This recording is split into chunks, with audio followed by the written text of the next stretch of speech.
tak jak Need for Speed. Weź tą sztukę, bo wciska kolejny kit. Moja gruba góra, długo słyszy.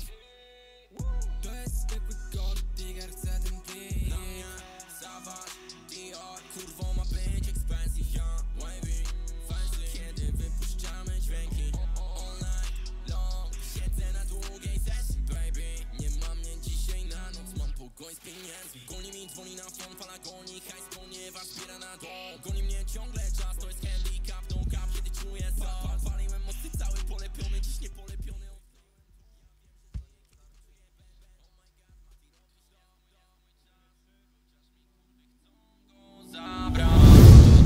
Cześć, dobry wieczór. Ja nazywam się Jan Jędzierowski i będę miał przyjemność poprowadzić dzisiejszą galę, czyli Silesian MMA 16. A pierwszą gwiazdą dzisiejszego wieczoru będzie raper i autor tekstów, wykonawca muzyki z pogranicza reggae, hip-hopu i ragamuffin. Proszę Państwa, przed Wami Damian Krępa, czyli Bass Taipan.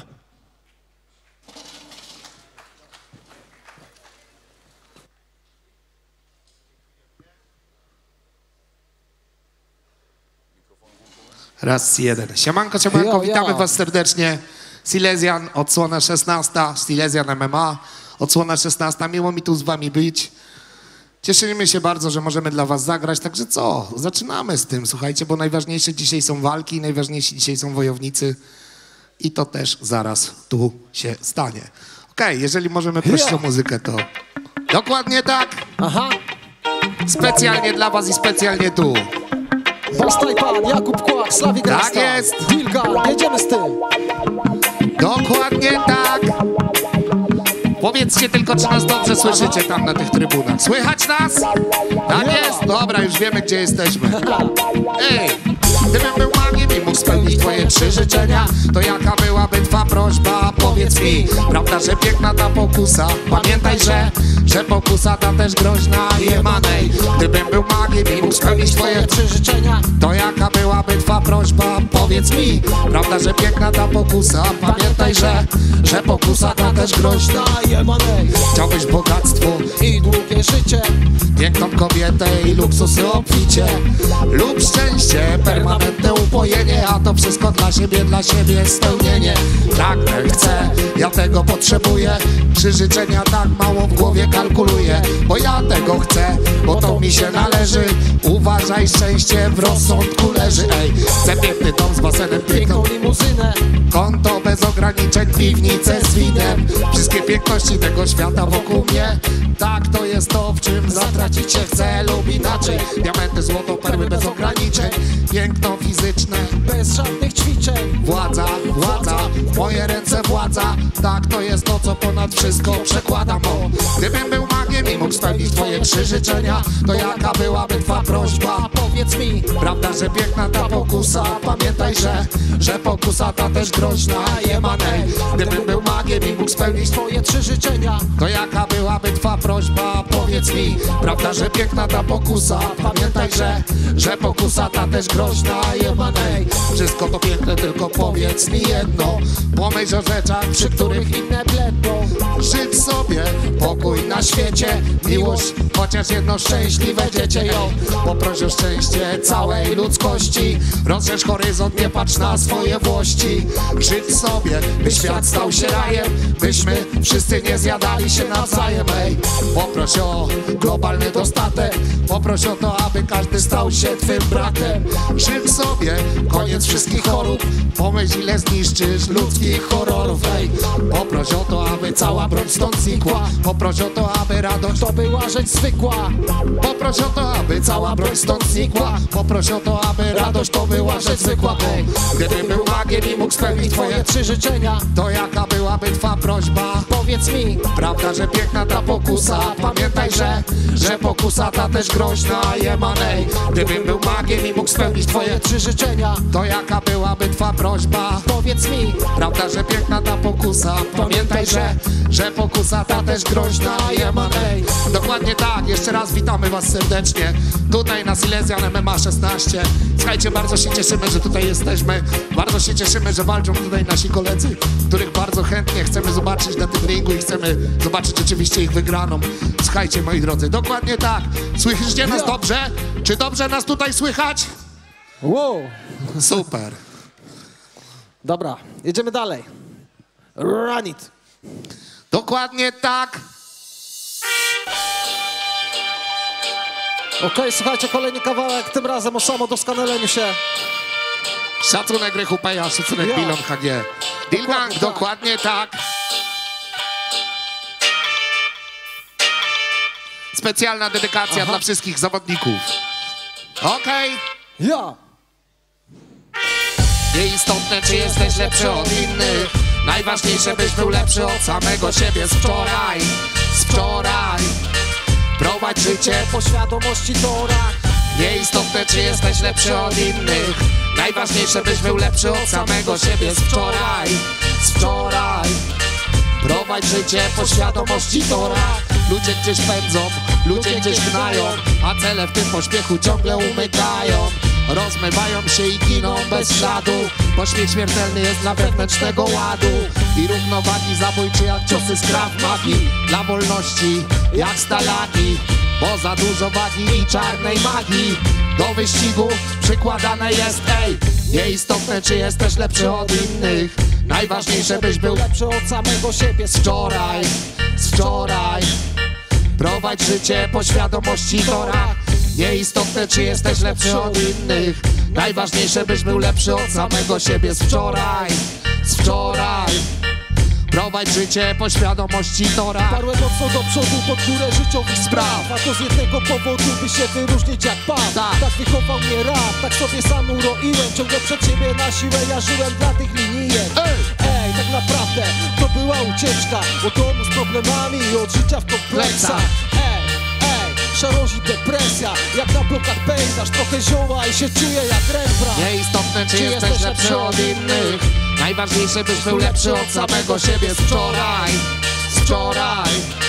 Prowadź życie po świadomości torach. Nieistotne, czy jesteś lepszy od innych. Najważniejsze, byś był lepszy od samego siebie z wczoraj. Z wczoraj. Prowadź życie po świadomości torach. Dokładnie tak. Dziękujemy bardzo. Basta i pan Jakub Kłak. Hello. Do zobaczenia za chwilę. Big up, Silesian MMA.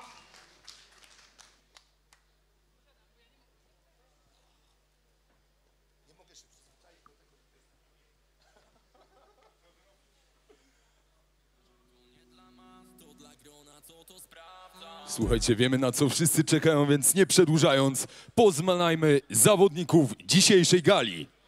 A w walce numer 1 udział wezmą Kamil Firalczyk, Showtime MMA Bielsko-Biała.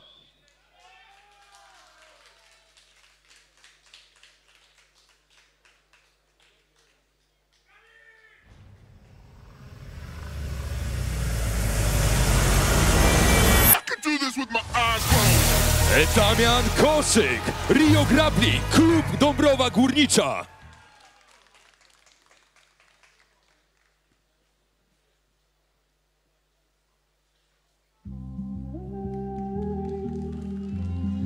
Maciej Durałek, Kotwica MMA Team.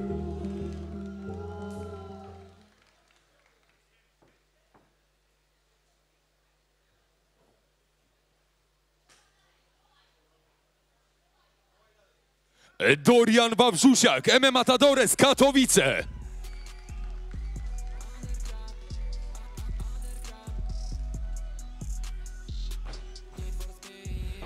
Karol Rutkowski, Olympus Fight Club Dąbrowa Górnicza.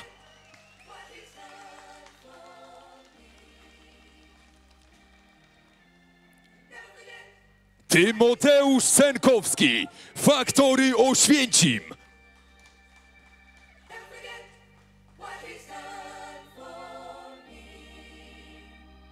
Maciej Romankiewicz, Drakulino Oświęcim.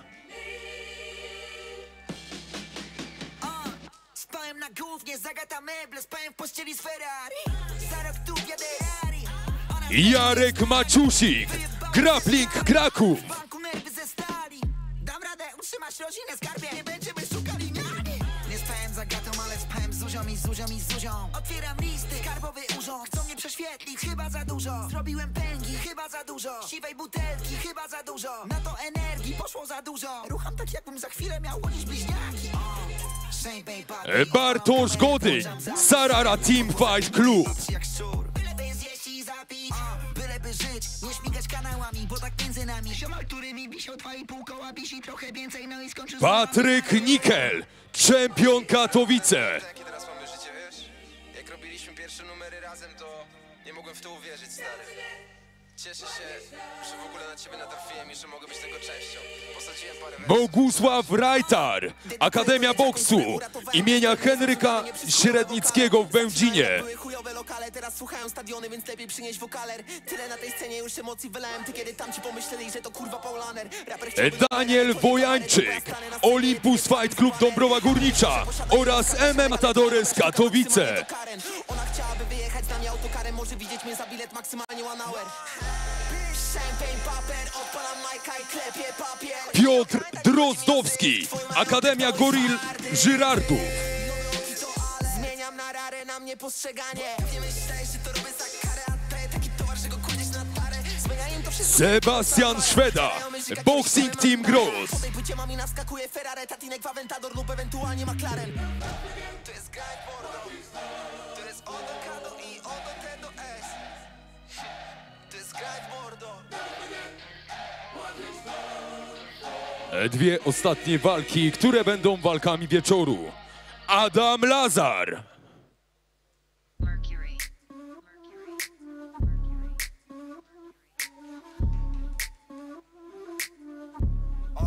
A zmierzy się z nim Adrian Dudek, Das Berserker z Team Bielsko-Biała. Chcę się bzykać, zdecydowałem się już nie odzywać. Insta profil jak gwiazda z pornola. Trzeba posypać, ładuj fifola. Błyszcząca bryła, dlatego to robię. Enzo Ferrari to wciągnąłem nosem. VVS, GPS, 40 godzin flex. Zapraszam do Berlina, ty rura w ten sam dzień. Nasze mordy noszą Gucci, Louis i do tego dress. Welcome to BLN, Quake City represent. My the flex machita. Czas poznać zawodników walki wieczoru.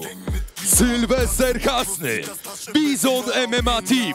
Nikogo nie zwędzi.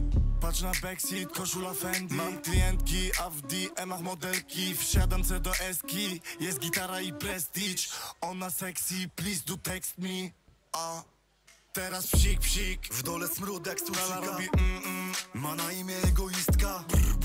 Kula śniegu Oraz na wina. Sergiusz Uzarek, Silesian Cage Club. Smród jak sturala robi ma na imię egoistka. I panów zapraszam na sam środek oktagonu.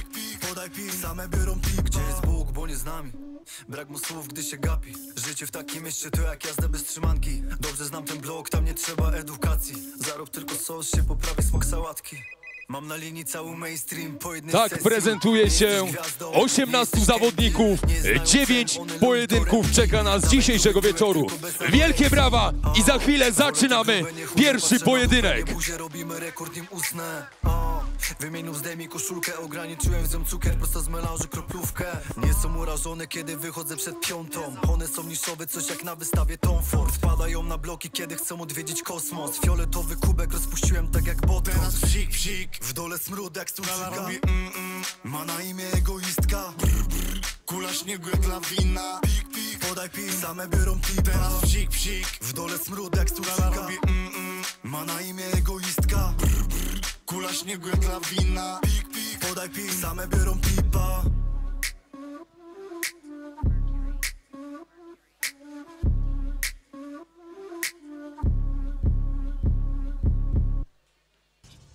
Wokół ludzie całe życie śnią o nieprzespanych nocach, ale To co, nie będziemy przedłużać. Zaczynajmy galę Silesian MMA 16. A do pierwszej walki wyjdą trenujący w Showtime MMA Bielsko-Biała Kamil Wirlajczyk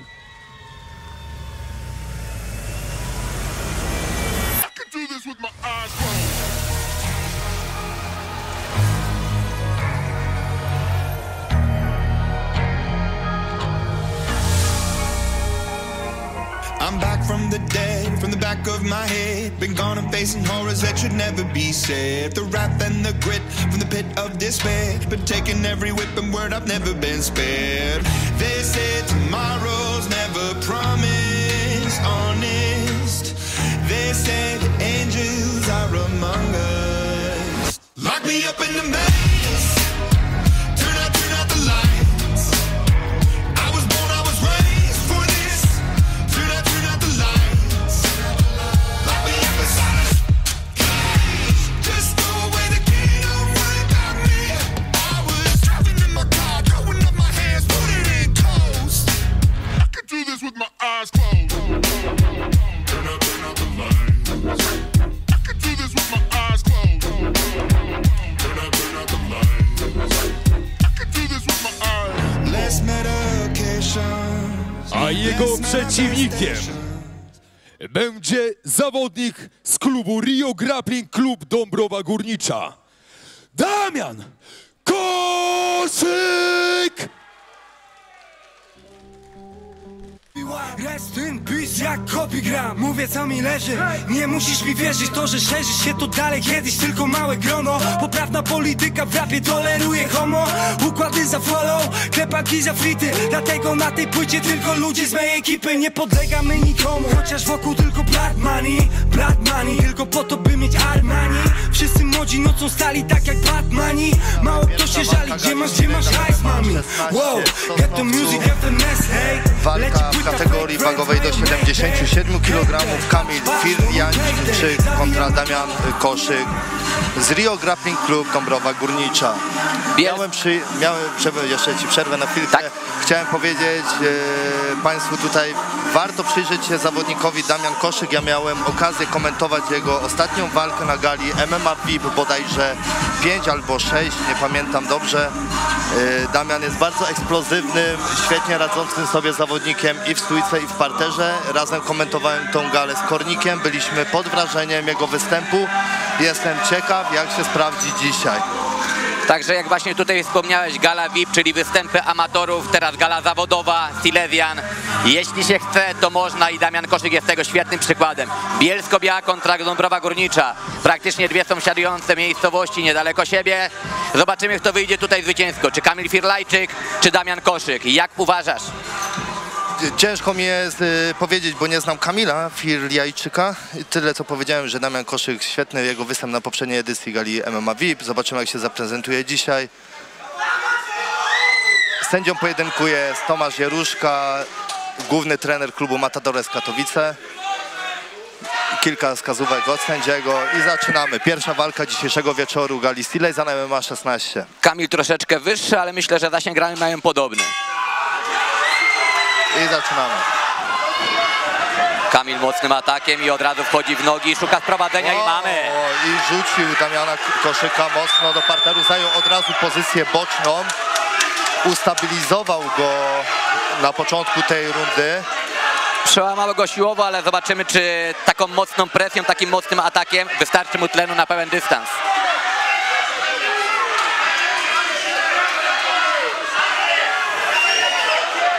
Walka w semi-pro, także mamy 3-minutowe rundy. Sędzia patrzy się na wszystko z bliska, Kamil próbuje tutaj uderzać. No, bardzo ładna kontrola tutaj w tej pozycji bocznej i od razu do uderzeń. Damian próbuje się podnieść do góry, mamy ale z tyłu zajście pozycja... za plecy i mamy już dosiad. Wejście do dosiadu, tak świetnie sobie radzi w parterze Kamil Firliajczyk, jestem pod wrażeniem, super. Sędzia chyba to zaraz przerwie. Dobrego Damiana Koszyka. Mamy tutaj rozpłaszczenie w pozycji żółwia. Z powrotem walka wraca do żółwia. Do dosiadu. Ciosy z góry. Sędzia już się zastanawia. Blisko. Mamy duszenie trójkątne za pleców. Tak, koniec walki. Wow. Świetny występ Kamila Firliajczyka. Pewnie zaskoczył mnie bardzo, jak nie wiem czy Państwa, mnie na pewno. Bardzo eksplozywny, właśnie tu mówiłeś wcześniej, że Damian w poprzedniej walce na VIP-ie był taką eksplozją, a tutaj właśnie Kamil mocno tą siłą, mocno tą agresją. Tak, od razu, od początku walki wszedł mocno do klinczu, obalił, zajął pozycję boczną, no i później tam już cały czas obijał Damiana, czy to w pozycji bocznej, czy zajmował plecy, rozpłaszczył w plecach, przechodził do dosiadu, znów do pleców. No świetny występ, jestem pod wrażeniem. Kamil Firdiajczyk zrobił tutaj na mnie duże wrażenie. Showtime Bielsko-Biała, brawo.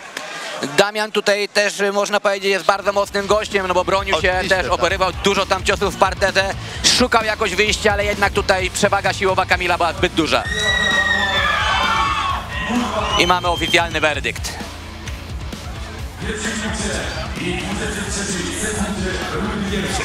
No powiem ci, mocny ten film. Mataleł wygrywa. I to się wydaje, że jest to też trochę dużo więcej walki. Kamil Już zeszli z nami z anteną. No, że mówimy się wydaje, że więcej ważył też, wiesz? No, tak widać, tak po warunkach. Popełniłem wszystkie grzechy, jakie można. W getcie jak łamało w koszach, to nie grypa, tylko grupa. Jak jesteś bez kręgosłupa, głowa spada ci na fiuto. Jesteś teraz jak ta dupa, co przespała się z raperem i jej narzeczony, który czeka na nią pod hotelem. Mam szacunek na ulicach, a mnie nie ma na ulicach. Także pierwsza walka już za nami, kolejny pojedynek przed nami, kategoria 61 kg. Maciej Durałek z Kotwica MMA Team i Dorian Wawrzusiak z MMA Tadore z Katowice. No Maciej Durałek tutaj od Sebastiana Kotwicy, widziałem Sebastiana tutaj przed amfiteatrem, także możemy spodziewać się mocnych zapasów na pewno po tym zawodniku.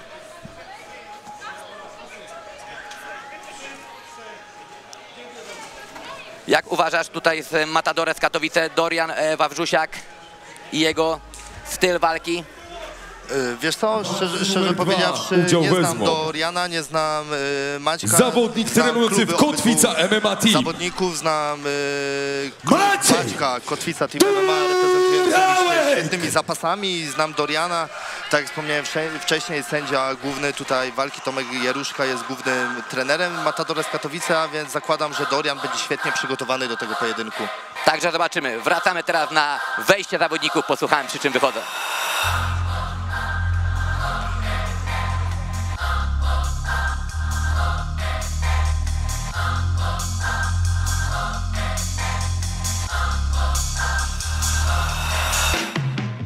Czułem strachu, gdy zbliżał się po mnie patrol. Jak pójdziemy siedzieć, to wyłącznie kurwa na tron.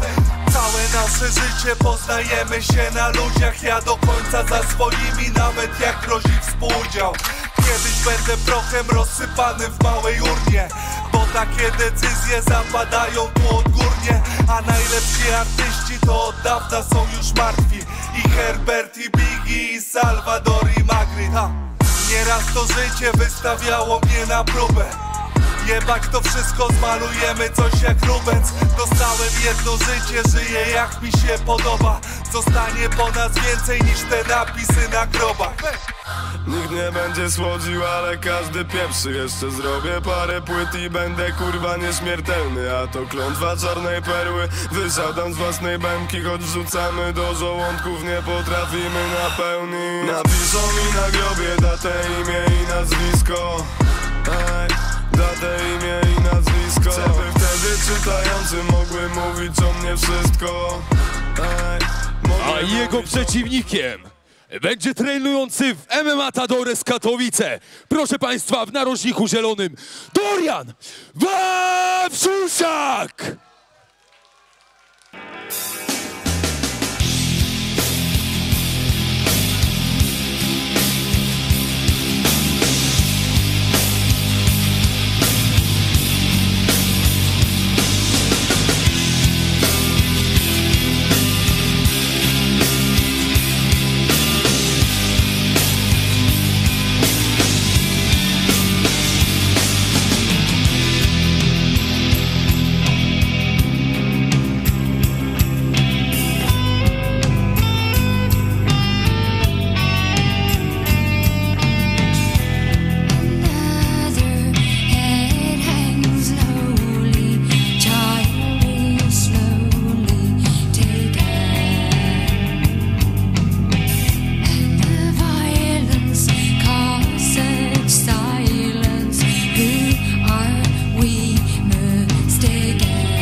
Okej, i tak jak mówiliśmy wcześniej, kategoria wagowa do 61 kg. Maciek Durałek kontra Dorian Wawrzusiak.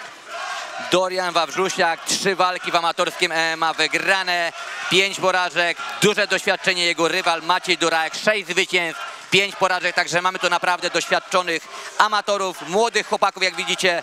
Zawodnik Kotwica MMA Team 20 lat, jego rywal Dorian Wawrzusiak 22 lata, kategoria 61 kg, więc tu na pewno będą bardzo fajne i szybkie wymiany.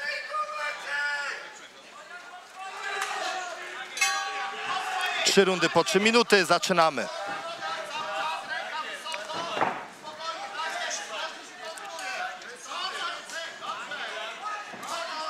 Mamy na razie kilka wymian kopnięciami. Czerwony narożnik tutaj więcej low kicków, natomiast zielony próbował właśnie wysokich kopnięć high kick, a także middle kicka. I znów. No tutaj bez próba takiego sprowadzenia, próba clinchu, bez uderzeń. Został za to skarcony zawodnik z niebieskiego narożnika. Tutaj mamy głośną publiczność, która kibicuje mocno Dorianowi Wawrzusiakowi, który jest z Katowic. Można powiedzieć, że miejscowy chłopak.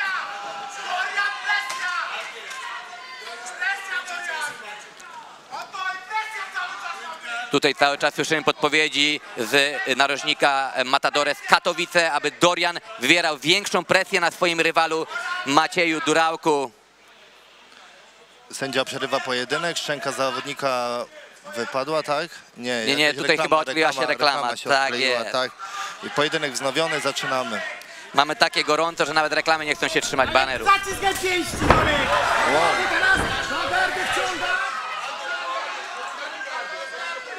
Zawodnik z czerwonego narożnika jest bliski zdobycia dosiadu, ale czy mu to się uda?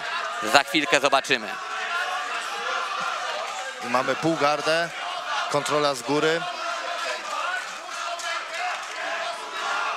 I Durałek z góry. Margaryna, popularny Margaryna, zawodnik Matadores Katowice z dołu.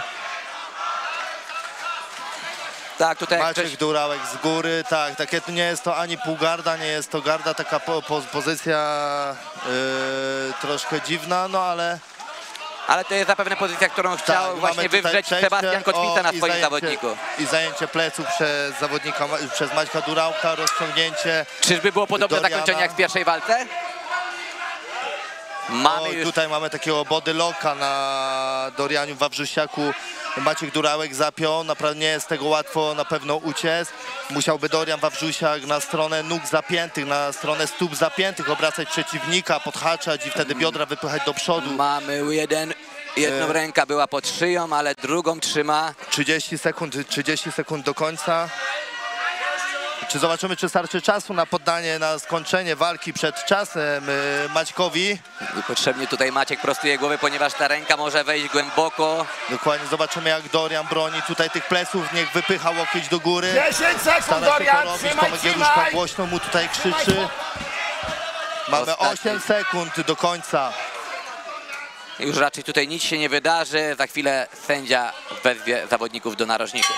Tak, koniec pierwszej rundy. Pierwsza runda dla Maćka Durałka, który podłączył Doriana Wawrzusiaka jednym z ciosów. Później zajął pozycję taką, czy to półgarda, czy to garda w parterze. Dorian, próbując uciekać do góry, oddał plecy. No i tak ta walka do końca, ta runda się nam skończyła. Ten bodylock, no tak jak mówiłem, no jak chcemy rozpiąć bodylocka, no to wtedy obracamy przeciwnika na stronę stóp zapiętych, wtedy te bioderko wypychamy do przodu. Jest możliwość uciec z tej pozycji, bo w inny sposób naprawdę jest ciężko to zrobić. Maciej Durałek walczy tutaj po raz pierwszy na gali zawodowej, bo wcześniej toczył swoje walki na Almie, na Mistrzostwach Polski MMA, a to jest dla niego pierwszy występ na profesjonalnej gali. Dla Doriana Wawrzusiaka to już nie jest pierwszy raz. Walczył na Silesianie, walczył na Octagon Fighting, walczył na Carpathian Warriors. Naprawdę, no, jeśli już chodzi o te zawodowe gale, to Dorian Wawrzusiak ma duże doświadczenie, ale tutaj Maciej Durałek naprawdę poradził sobie z tą presją, gdzie są kibice, tym bardziej jest na terenie rywala. Jestem pod wrażeniem po tej pierwszej rundzie dla zawodnika Kotwica MMA Team.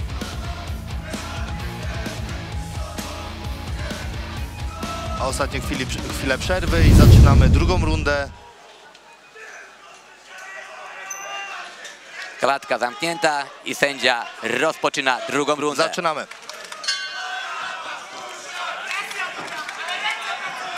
Presja, presja, trenerzy Doriana krzyczą presja, presja, żeby presowały ręce.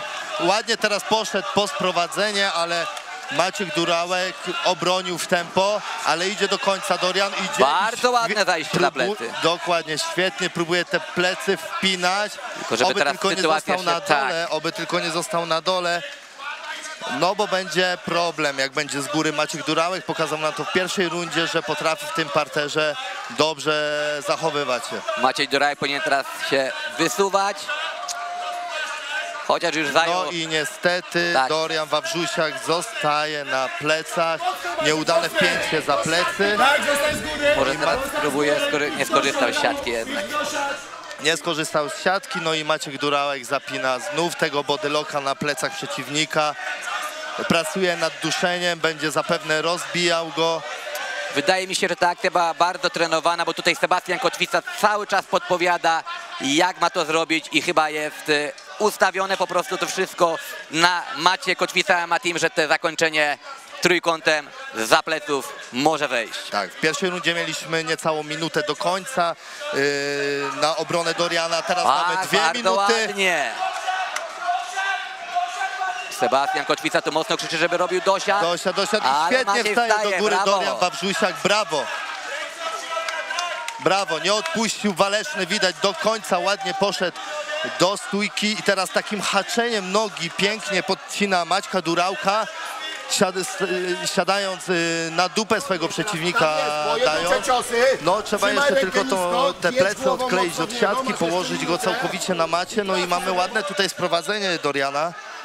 Tak, tutaj Dorian naprawdę wrócił z dalekiej podróży. Wielkie brawa dla niego, bo no pokazał tutaj wielki charakter, umiejętność, że trzeba walczyć po prostu do końca. Odwrócił teraz całkowicie. Dokładnie, bardzo fajnie wstał do góry, od razu ponowił sprowadzenie, sam sprowadził podcięciem. Co prawda posadził przeciwnika na dupę, nie było odklejenia tych pleców od klatki. Bardzo ładnie. I teraz Maciek Durałek, wydaje mi się, tak, spróbował sprowadzić Doriana, ale Dorian świetnie skontrował go, wylądował na górze. Mamy 30 sekund do końca drugiej rundy. Pracuje nad duszeniem trójkątnym Dorian Wawrzusiak. Ale jest zablokowana noga i będzie ciężkie to do wykonania. Ładnie pracuje też, zobaczcie, głową Dorian tam na szczękę przez chwilę pracował przeciwnika, żeby przykleić jego potylicę do maty, zadawać ciosy. Każde nawet takie przyciśnięcie głową na klatkę to po prostu splot słoneczny, to też zabiera dużo oddechu, dużo kondycji i dużo siły. Tak, dokładnie. Mamy tutaj końcówkę rundy, 10 sekund. No, druga runda dla Doriana Wawrzusiaka moim zdaniem. Ja też tak uważam, że odwrócił tą rundę na swoją korzyść. A więc mamy pierwszą rundę dla Maćka Durałka, druga runda dla Doriana Wawrzusiaka, no i teraz trzecia runda będzie decydująca. Tak, zobaczymy, kto wyjdzie z inicjatywą, kto pierwszy rzuci presję, czy będzie walka bardziej odbywała się w stójce, jak to było widoczne na początku pierwszej rundy, czy chłopcy od razu przejdą nam tutaj do parteru, do fajnych wymian zapaśniczych, no i zaczną stosować te ostateczne dźwignie i duszenia kończące rodem z brazylijskiego jiu-jitsu. Zmienia nam się w tej walce w kalejdoskopie, co? Raz jeden na górze, raz drugi na górze, raz jeden ma plecy, raz drugi ma plecy. Jedno jest pewne, kibice, którzy tutaj przyszli, na pewno się nie nudzą, mają... I o to chodziło, to jest najważniejsze dzisiejszego wieczoru. Mają niesamowite emocje, jak w pierwszej walce, tak i w drugiej. Silesian MMA znowu nie zawodzi, matchmaking świetny.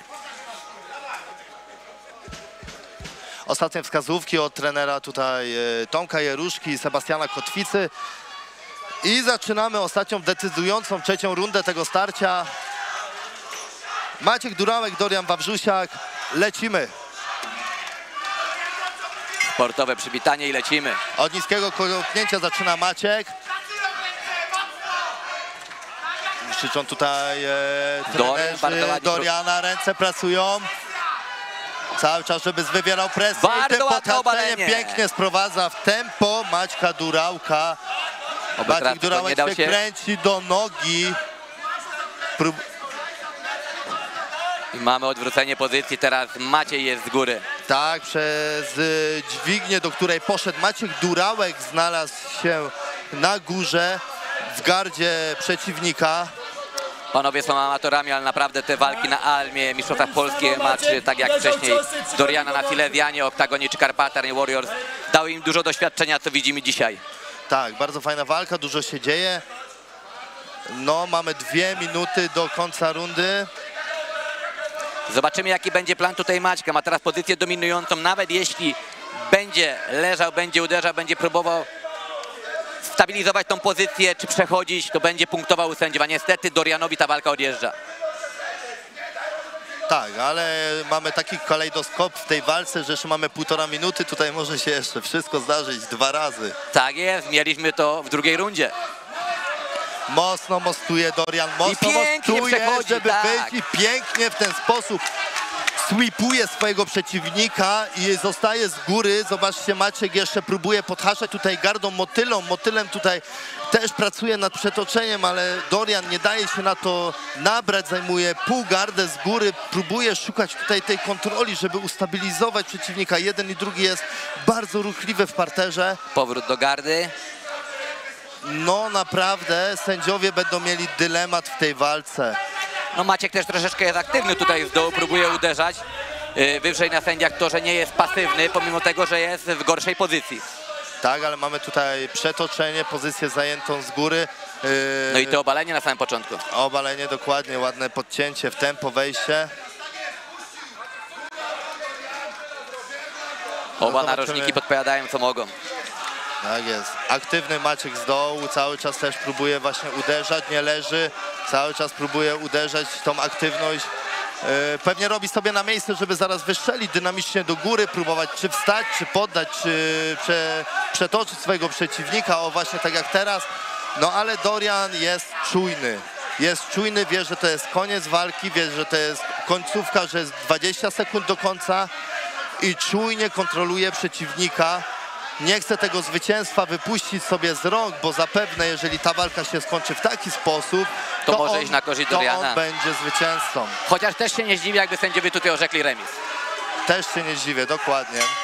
Piękna walka, naprawdę. Piękna walka, brawo panowie, ale jednak skłaniałbym się do punktowania na rzecz Doriana przez te wprowadzenie w trzeciej rundzie.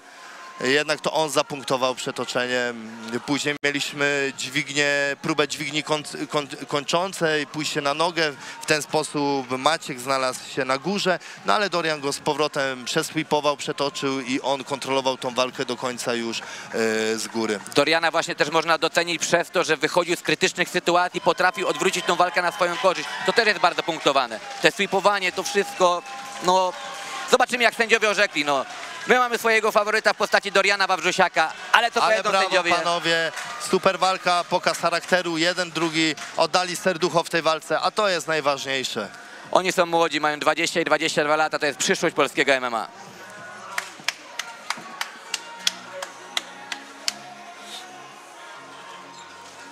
Karty sędziowskie są zliczane, więc możemy mieć nawet tutaj splita. Już idzie konferencjer i wyczytuje wynik. Więc zapraszam przedstawicieli.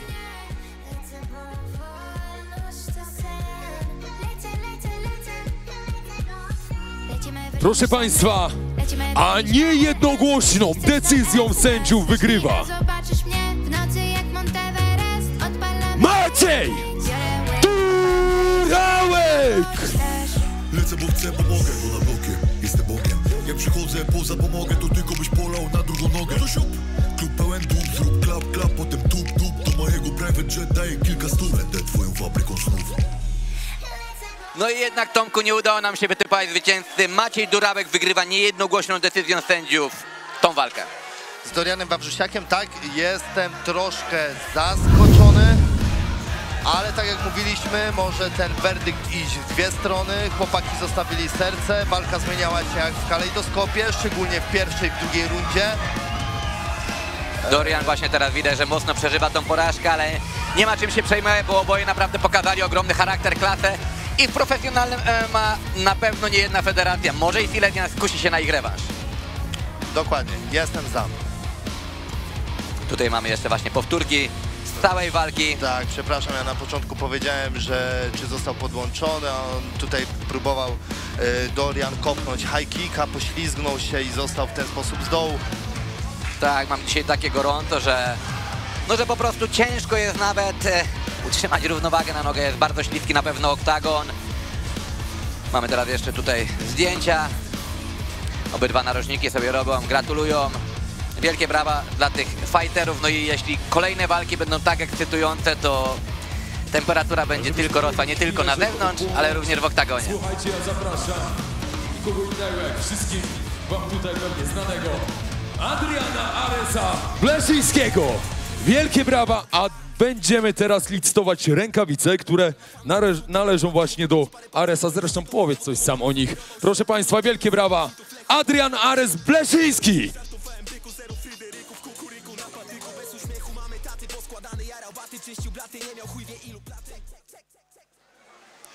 Mamy teraz tutaj licytację Adriana Aresa Bleszyńskiego. Za nami już 2 walki. Kamil Firlajczyk pokonał przed czasem w pierwszej rundzie przez duszenie trójkątne Damiana Koszyka.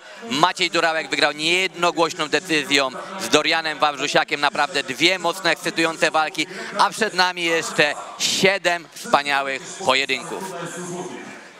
Tak, teraz zapraszamy na powtórki z gali, z walk, które się odbyły, a my tutaj lecimy na licytację przedmiotów. Tak jest. Do zobaczenia po przerwie.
Zaprosić zawodnika z Olympus Fight Club Dąbrowa Górnicza, a jest nim Karol Rutkowski!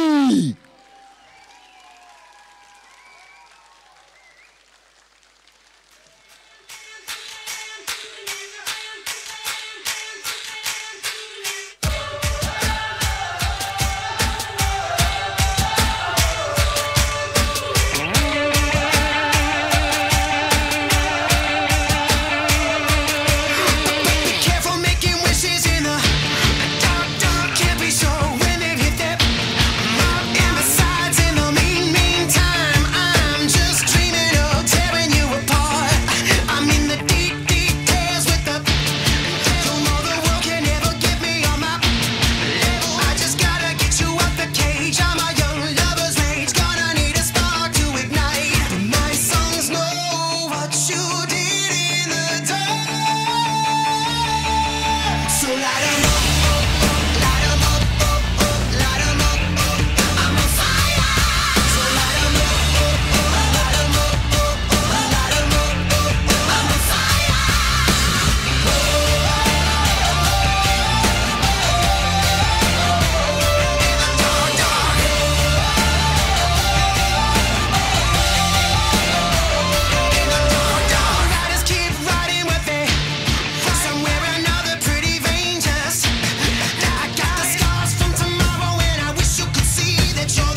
Jego przeciwnikiem będzie trenujący Faktory Oświęcim Tymoteusz Senkowski!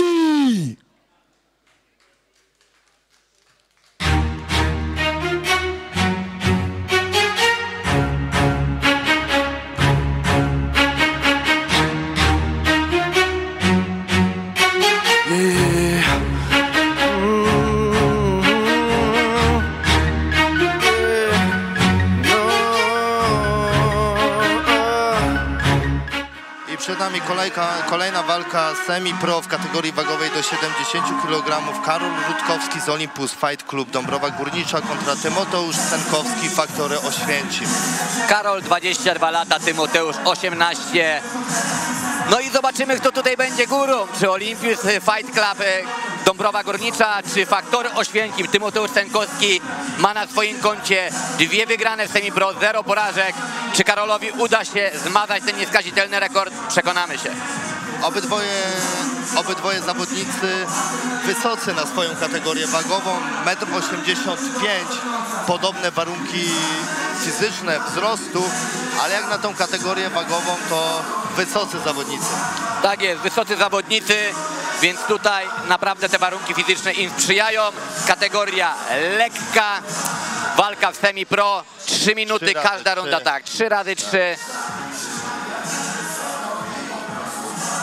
Mamy tutaj jeszcze ostatnie wskazówki narożników. Karol Rutkowski naprawdę widać tutaj bojowo nastawiony, energicznie. Tymoteusz troszeczkę spokojniejszy. No i zobaczymy, czy spokój ducha, czy jednak energia wygra w tym pojedynku. Sędzia woła już zawodników na środek oktagonu. I zaraz zaczynamy trzecią walkę dzisiejszego wieczoru gali Silesian MMA 16. W Sosnowcu już fajny wieczór nam się zrobił, przyciemniło się. No i w klatce na pewno będzie ogień. Ja osobiście mocno czekam na ten pojedynek. Wczoraj też go fajnie zapowiedziałem podczas ważenia, bo tutaj nie warto mrugać. Może wydarzyć się naprawdę dużo i myślę, że będzie zakończenie przed czasem.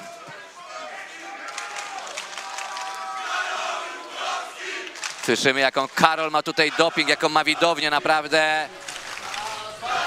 Jak w piłce nożnej 12 zawodnik jest potrzebny do zwycięstwa, to tutaj Karolowi ta publiczność na pewno mocno sprzyja. Mamy tutaj chwyt za jedną nogę Tymoteusza, ale Karol przechodzi za plecy. Kontruje to. Mamy duszenie trójkątne. Mamy tam podłączone od razu duszenie. Będzie koniec, tego już nie wyjdzie. Nam się tutaj zrobiła od razu na początku pojedynku, 20 sekunda walki.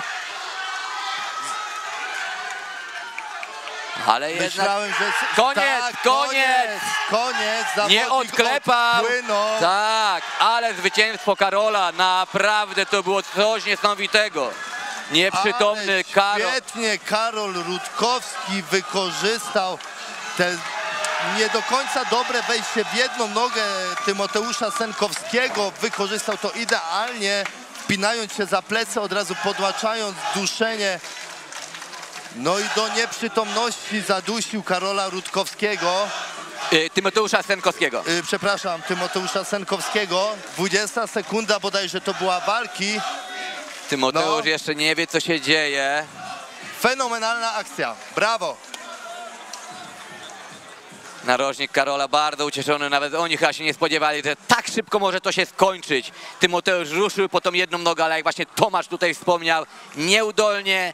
Karol wykorzystał to, wskoczył za plecy, ale od razu zapinając się potrafił też włożyć tą rękę pod szczękę, no i zacisnąć mocno uchwyt na gardle. Tak, świetnie wykorzystany błąd Tymoteusza Senkowskiego.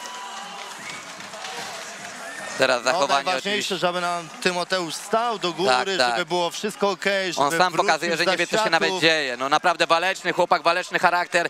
Czuł, że jest mocno zapięte te duszenie, mimo wszystko nie klepał. Nie klepał, ale Tomek Gieruszka, doświadczony sędzia, czujny. Przerwa pojedynek, widzimy Tymoteusz już wstaje do góry, zaczyna dochodzić do siebie, zaczyna... Jeszcze tutaj ratownicy pytają, czy jest świadomy. Chyba nie jest do końca świadomy, no ale najważniejsze, że jest cały zdrowy. Dokładnie tak. Zdrowie jest najważniejsze. Wiadomo, sport sportem. Jeden musi wygrać, drugi musi przegrać, ale to są młode chłopaki. Kaja Tymoteusz ma dopiero 18 lat, także cała kariera zawodnicza dopiero przed nim. Wracamy na werdykt. Walka trwała 34 sekundy. A przez duszenie zza pleców wygrywa Karol Rutkowski!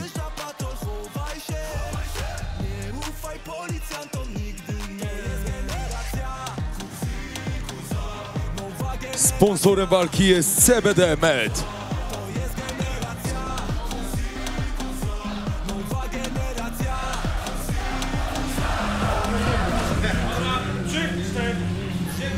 Teraz już cię zostawię, a ja teraz mam głupis, więc jakoś sobie poradzę. Walka dobiega końca, trzecia walka dzisiejszej gali Silesian MMA 16. Przed nami jeszcze 6 emocjonujących walk. Mieliśmy już 2 zakończenia przed czasem i to 2 trójkątem zajętym za plecami, trójkątem rękoma. Czy doczekamy się jakiegoś trójkąta nogami? Jak sądzisz, Tomasz? Zobaczymy, czas pokaże, jeszcze przed nami raz, 2, 3, 4, 5 walk, ale z tego mamy 2, jedna bokserska, jedna w małych rękawicach bokserska, a więc zostały nam 3 pojedynki. Mam jeszcze tę walkę K1. Tak? Tak jest. O, to tam też nie będzie duszenia. Tam też nie będzie duszenia, ale może być piękny knockout. Dokładnie, na to liczymy, na to liczymy.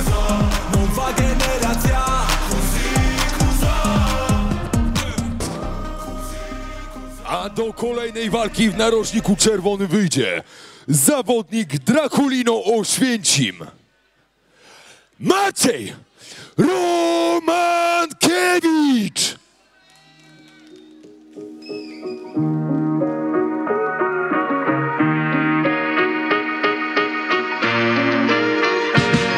Już myślałem, że to nie nadejdzie. Stres i presję czułem wszędzie, prawie zmieniłem podejście. Poczułem trochę strachu, po nim wreszcie rachu ciachu, szybko streszczę. Sam niepewny siebie byłem, ale twardo miałem banie. Już nie czuję lęku, co ma być i tak się stanie. Wisi mi tu na co brannie mają mało laty. Robię swoje od początku aż do końca, nic poza tym. Wisi chmura tu nade mną, dziki jak pies dingo. I nie trafię do każdego, to trudne jakbym grał w bingo. Co ty mitu, pitu, że ty kwitu. Nie chcę strachu, za tych parę słów do bitu. Lepsze to niż tyrać za dwóch. Mówi ten, co nie poddał się, nie skończył jak duch. Wielu myśli, że żyje w mydlanej bańce, ale hajs nie łata bólu, wiesz, a więzi w klatce. Głową nie przebijesz muru, obejść go łatwiej. Kiedyś nie miałem wyboru, ale mniej zmartwień. Ja za szybko dorosłem, wiem, czas leciał, ale zawsze jest we mnie ten trudny dzieciak. Ja za szybko dorosłem, bez troski przedział. Nie, on nie działa już, czas obok dawno mam, wyszło mi na plus. Nie chcę już więcej zmian. I ja zbyt szybko dorosłem. Chciałbym tylko poczuć tą beztroskę.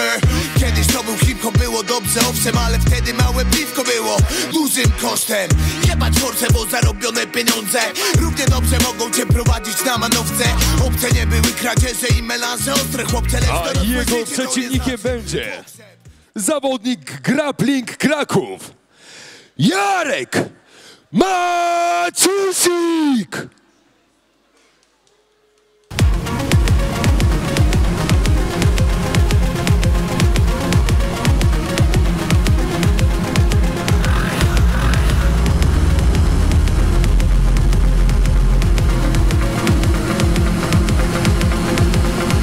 Interesują mnie nagrody Sam szanuję to złoto na szyi. Ale wiesz, że nie takie kop, tylko takie, tylko takie.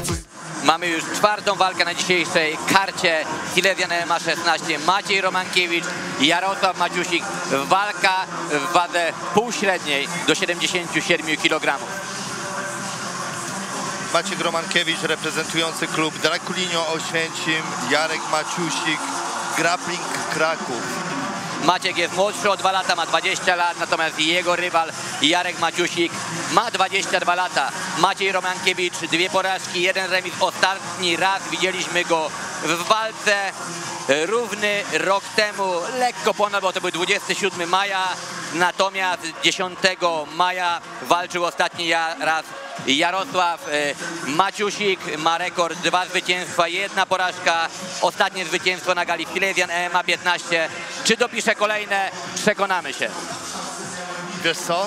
zawodnicy po klubach, które reprezentują, zakładam, że może być tutaj kolejne poddanie. Tak, grappling Kraków, Draculino, Oświęcim. Dobry grappling. Zobaczymy, czy też ta przerwa spora od walk Macieja Romankiewicza nie wpłynie na niego jakoś deprymująco. Bo niestety ta rdza niekiedy jest u zawodników, którzy mają dłuższy odstęp od występów. Sędzia Tomasz Jeruszka woła do siebie zawodników na ostatnie komendy. No i co? Startujemy. Kolejna walka gali Silesian MMA 16 w Sosnowcu. Może zapytam o twoje typowanie na ten pojedynek. Bliżej serca jest mi Maciek Romankiewicz z Draculino Oświęcim, bo znam ten klub.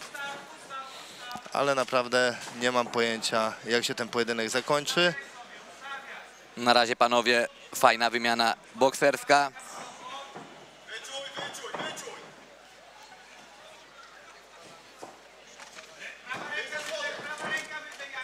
No, wywiera tutaj Maciusik presję do przodu. Tak. Romankiewicz stara się tutaj odganiać przeciwnika takimi uderzeniami niezbyt skoordynowanymi. No i właśnie mówię, Maciej też trzyma tak bardzo dziwnie gardę, bardzo szeroko, jakby po prostu chciał zaprosić swojego rywala do mocnego ataku. Może ma plan na sprowadzenie taki, nie wiemy.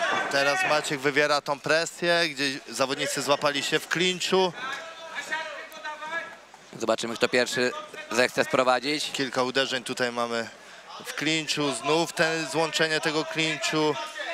Jarek Maciusik dopycha Maćka Romankiewicza do klatki. Próbuje tutaj podhaczeniem nogi sprowadzić. Nie da się. Maciek próbuje tutaj odwrócić pozycję, ale jest rozerwanie. Rozerwanie, wraca walka do stójki. No i tutaj Maciek Romankiewicz, te ręce szeroko ułożone, ale one bardzo są ładny, obszerny cios. Chciałem powiedzieć, niewygodni są tacy zawodnicy i tym ciosem przed chwytem nogi podłącza przeciwnika. Blisko było znowu zapięcie i zajście za plecy.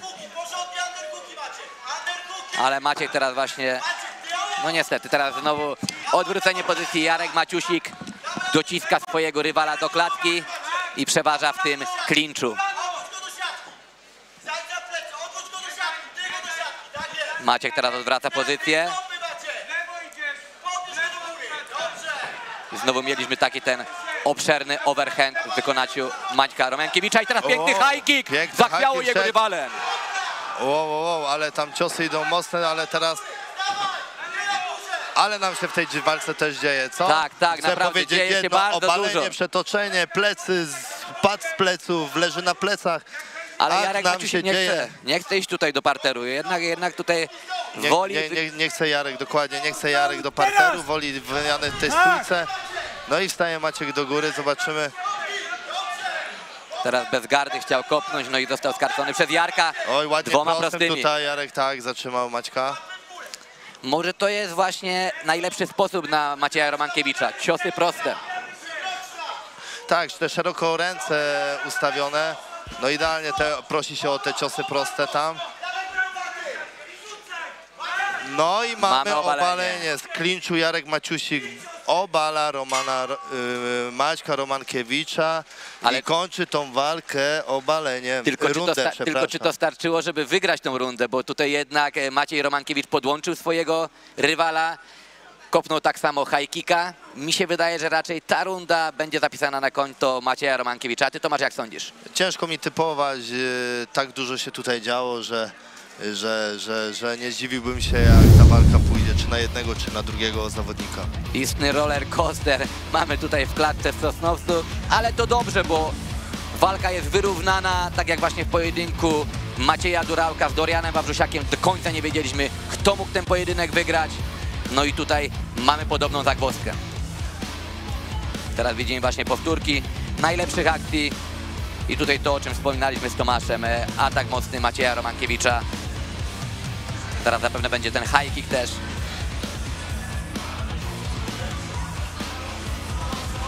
Tak jest i teraz właśnie go widzimy. Bardzo ładnie, naprawdę to kopnięcie Maciejowi weszło.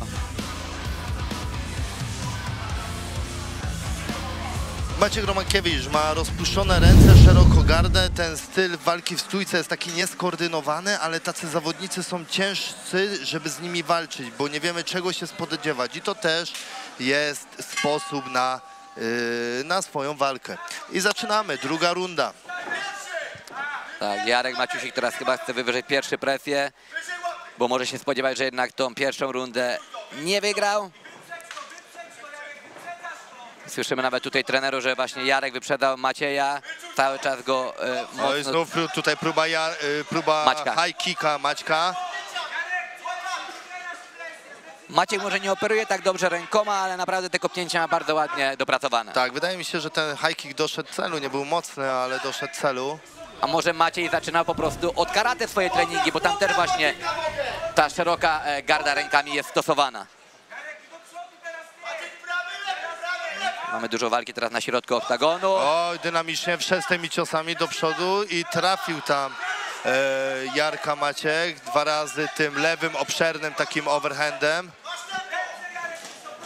Wow, piękna kontra. Jarek wszedł ładnie w kontrę. Mamy znowu clinch pod siatką.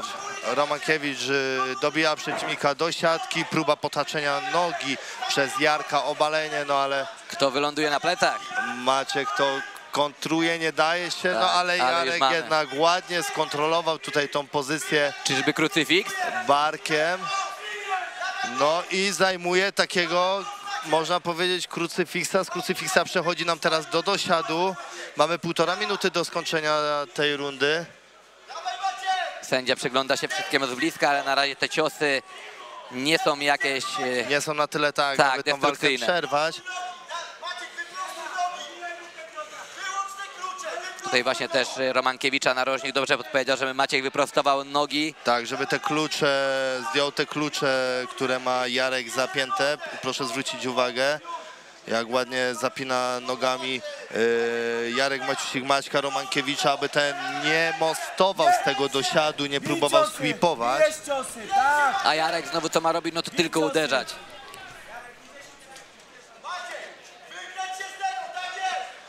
Maciej próbuje się kręcić, ale ciężko. Już ma jedną nogę wypiętą. Niestety nie. 45 sekund do końca tej rundy. No i tutaj zdecydowanie Jarek Maciusik w tej rundzie tak, mocno zdecydowanie, punktuje. ale czy zdąży, czy starczy mu czasu, aby tą walkę skończyć przed czasem? Wydaje mi się ciężko, wydaje mi się, że też duże zmęczenie jest u jednego i drugiego zawodnika.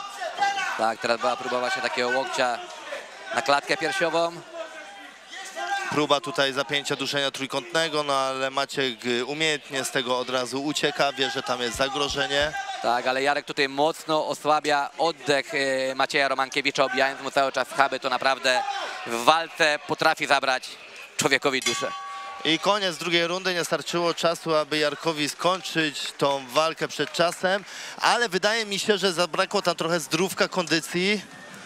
Obydwoje zmęczeni mocno, schodzą na przerwę pomiędzy tymi rundami. No zobaczymy, kto zachował więcej sił na trzecią rundę. Myślę, że ona będzie kluczowa tutaj i będzie kluczowa kondycja zawodników w tej rundzie. Tomek, zgadzam się z tobą w 100%. Tutaj i Romankiewicz, i Maciusik mają po jednej zwycięskiej rundzie według mnie i trzecia runda będzie decydująca.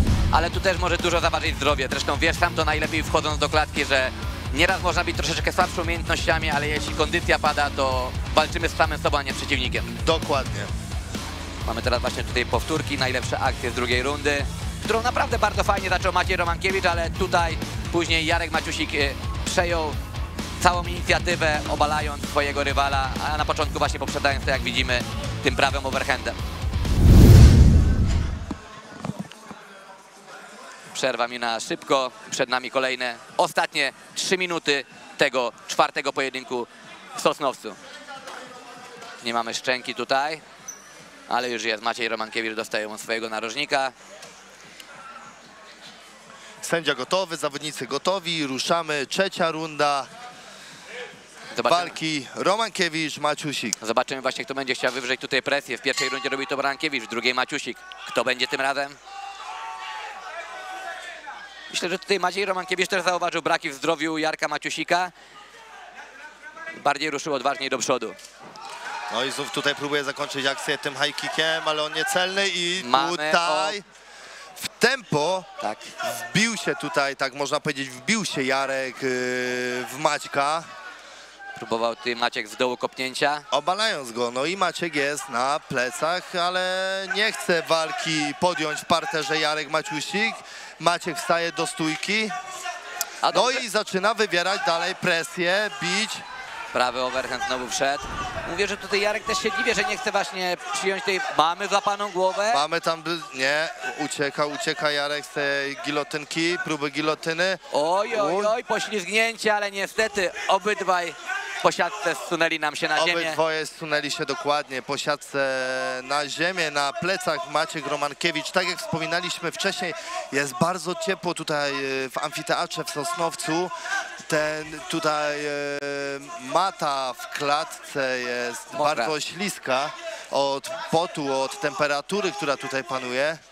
No i nie wiem, jak to teraz zaliczyć, czy to było sprowadzenie, czy obydwoje po prostu zsunęli się do tego parteru. W każdym bądź razie Jarek Maciusik jest z góry kontrolującym walkę, ale mamy powrót do stójki. Daje stać Maćkowi do stójki i mamy ostatnie półtora minuty w wykonaniu Macieja Romankiewicza. Naprawdę Maciej nie ma dobrego boksu, ale świetnie kopie nogami. Ewidentnie musiał ćwiczyć przed tym, kiedy zaczął swoją przygodę MMA, jakieś tradycyjne sztuki walki. Próba Maćka, bardzo ładna. Obalenia, podpina tam klamrę za pośladkami przeciwnika, wynosi go do góry i sprowadza go do parteru, ale Jarek wstaje po siatce do góry, obalając jeszcze Maćka, który zostaje na plecach i to on punktuje w tej akcji. Tak, to było takie nieudane sprowadzenie Macieja. Mamy prawie dosiad zajęty przez Jarka Maciusika, wystarczy wyciągnąć tam stopę tylko. I mamy dosiad, mamy 40 sekund do końca pojedynku. Czy teraz starczy czasu, aby wykończyć tą walkę przed czasem? Wydaje mi się nie. Mi też się wydaje, że nie. Myślę, że wydaje, że Jarek Maciusik czuje, że wygrywa ten pojedynek, dlatego chce dociągnąć to po prostu do decyzji i nie ryzykować żadnej niefartownej po prostu akcji. Tak, tym bardziej, tak jak mówiliśmy wcześniej, zmęczenie. Jarek nie jest już taki eksplozywny, dynamiczny, aby ciosami tutaj próbować tą walkę zakończyć. Dokładnie tak, jak właśnie Tomasz tutaj powiedział, już nie ma tej eksplozji, nie ma tej siły, chłopaki walczą po prostu na resztkach paliwa i będziemy mieć kolejną decyzję na dzisiejszej gali. Tak, koniec walki. Maciek Romankiewicz kontra Jarek Maciusik. Moim zdaniem walkę wygrywa Jarek Maciusik. 2 rundy w dosiadzie przeciwnika kontrolował. Sam też został obalony, no ale jak został obalony, wstawał do góry czy przetaczał. No walka zapewne pójdzie na konto Jarka. Mam nadzieję, że w tym pojedynku się nie pomylę, jak w pojedynku Macieja Durałka, tak, z Dorianem Wawrzysiakiem. No i warto tutaj wspomnieć, że klub z Małopolski wygrywa drugi raz na ziemi śląskiej dzisiaj. A sponsorem walki jest pan Paraga. Zapraszam do wręczenia pucharu. I zapraszamy do oktagonu na werdykt.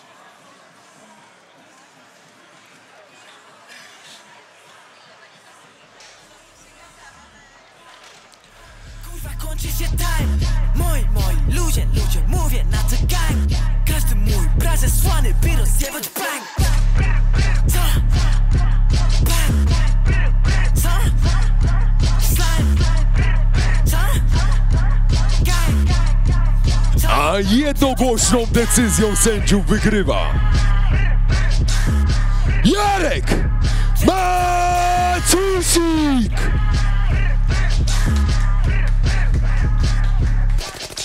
Nie będę się zabawiał z wami, ja Rudolf, ale z czerwonymi gałami.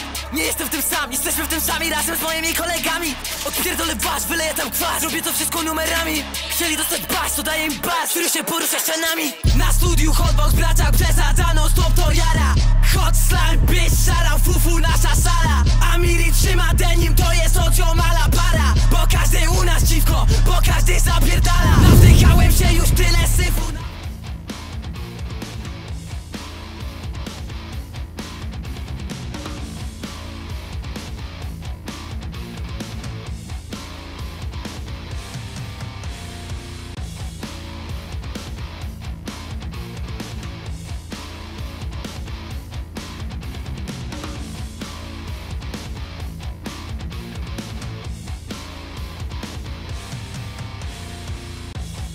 czerwonym pojawi się zawodnik Sarara Team Fight Club.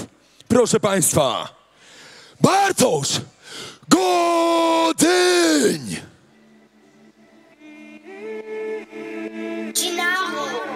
So I'm going to Ghana. Babe, komm auf, vamos, shake your bamba. Babe, vamos, dansa auf Beat, make shots wie Dollar, Dollar, komm, trink ein Shot. Tequila, Azul, komm, gib mein Glas.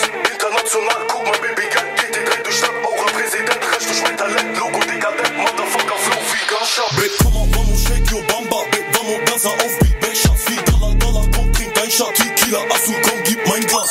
International, guck mal, Baby, Geld geht die Dreh durch Stadt. Auch ein Präsident, recht durch mein Talent. Logo, dekadent, Motherfucker, Flow wie Gunshot. Babe, komm auf, vamos, shake your bamba. Babe, dansa auf Beat, Backshots wie Dollar, Dollar, komm, trink ein Shot. Tequila, Azul, komm, gib mein Glas. International, guck mal, Baby, Geld geht die Dreh durch Stadt. Auch ein Präsident, recht durch mein Talent. Logo, dekadent, Motherfucker, Flow wie Gunshots.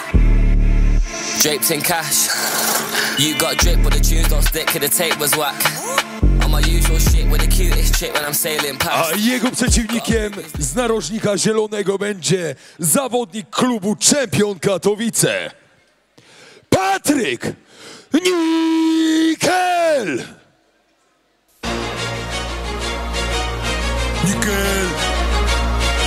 Niebieska Ruda Śląska, idziesz po swoje. Właśnie tak, dawaj. Jedziesz kurwa z nim. Pozdro Nikel.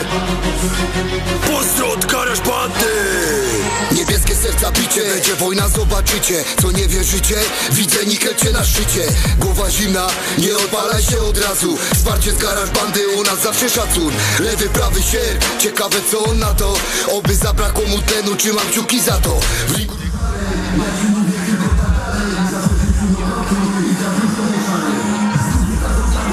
Do 75 kg Bartosz Godyń, Patryk Nikel. Kraków kontra Katowice. Patryk Nikel, zawodnik, czempion Katowice, jego trenerem Krzysiek Mariańczyk, świetny kickboxer, kontra Bartosz Godyń, Sarara Team, a więc mamy klub od Tomka Sarary, też świetnego kickboxera. Tak jest. No, jestem ciekaw tego pojedynku. Warunki fizyczne dla Bartka Godynia. Bartek wyższy od swojego przeciwnika.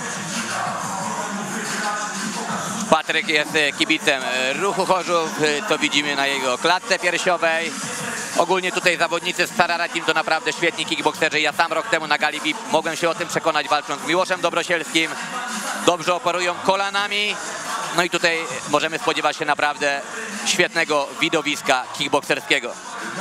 Tak, ale zakładam, że Patryk Nikel też da tutaj świetny pokaz swoich umiejętności kickbokserskich, wyszkolony przez Krzyśka Mariańczyka, tak jak mówiłem, świetnego również kickboksera. Krzysiek Mariańczyk, jak i Tomar Sarara to legendy polskiego kickboxingu, żywe legendy, które naprawdę no, walczą przekozacko, a ich zawodnicy pokazują w klatce najwyższy poziom kickboxingu.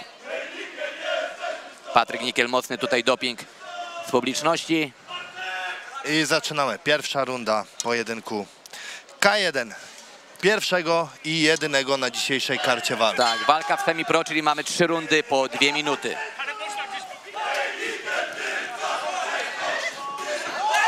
O, Patryk i mocno Patryk Nikel wpada w swojego przeciwnika, zasypuje go i mamy knockdown. Pierwszy knockdown. Patryk Nikel naprawdę mocno od razu ruszył swojego przeciwnika. Patryk Nikel, sadzając go na deski. Będzie tutaj raczej chciał go dokończyć, bo widzi, że Bartosz jest jeszcze cały czas zamroczony, a Patryk naprawdę ma armaty w tych dłoniach. 1,5 minuty do końca rundy. I mocno Patryk Nikel idzie do przodu, tymi uderzeniami zasypuje Bartka Godynia. Bartek tutaj knockout wisi w powietrzu. Mamy kolejny drugie knockdown. liczenie. Trzecie liczenie zakończy ten pojedynek, ponieważ takie są zasady. 3 liczenia, koniec walki. Ma jeszcze Patryk minutę, aby skończyć swojego rywala. Mamy minutę, wydaje mi się, ta walka się zakończy już na przestrzeni kilku sekund. I lecimy dalej. I Patryk mocno front kickiem rusza w tego przeciwnika. Mocno zasypuje go. Mocne ciosy, mocne ciosy. Tutaj knockout wisi w powietrzu. Bartosz odpowiada teraz. Chyba tutaj... No tutaj Patryk ruszył naprawdę z całą siłą, żeby tylko nie zabrakło prądu na dalszą walkę. Bartek wrócił jakby do pojedynku, zaczął odpowiadać, zaczął wracać, wie, że trzecie liczenie zakończyłoby ten pojedynek. Mamy wypadnięcie szczęki, trzeba ją przemyć przed kolejnym włożeniem. Trzeba ją przemyć, to jest też czas dla Bartka Godynia, żeby wrócić do siebie. I zaczynamy. No, mamy końcówkę tej rundy. Czy starczy czasu, aby tą walkę zakończyć przed czasem przez Patryka? Mocno bije, mocno. Te ciosy dochodzą. Te ciosy proste i sierpowe. Wow. Na oktagonie się oparł teraz Bartek. Podłączony, oparł się plecami na oktagonie. Gdyby nie było siatki, upadłby na ziemię. Jest twardy. Ja jestem ciekawy, czy tylko Patryk po prostu zachowa taką tą moc. Mocne cepy i koniec pierwszej rundy tego pojedynku. 10-7 dla Bartka. Przepraszam, dla Patryka Nikiela, ale są tu emocje. Na pewno runda dla Patryka Nikiela, tak, tylko się zastanawiam teraz nad dwoma rzeczami. Czy starczy kondycji Patrykowi utrzymać takie tempo do końca i czy Bartek wróci z zaświatów, można powiedzieć, bo ta pierwsza runda dla niego była bardzo ciężka. Patryk, widzimy, tutaj operuje głównie tylko boksem. Cały czas wymiany pięściarskie idą mu bardzo dobrze, ale nie ma tutaj nóg u Patryka.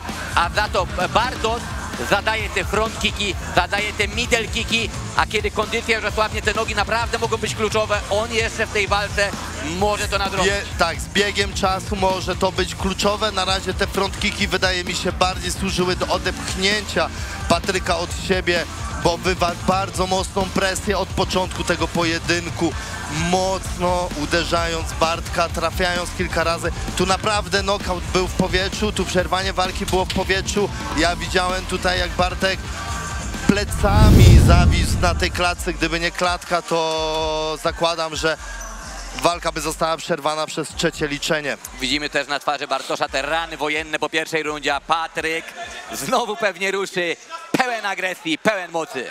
I zaczynamy, runda 2. Mocno zaczyna high kickiem.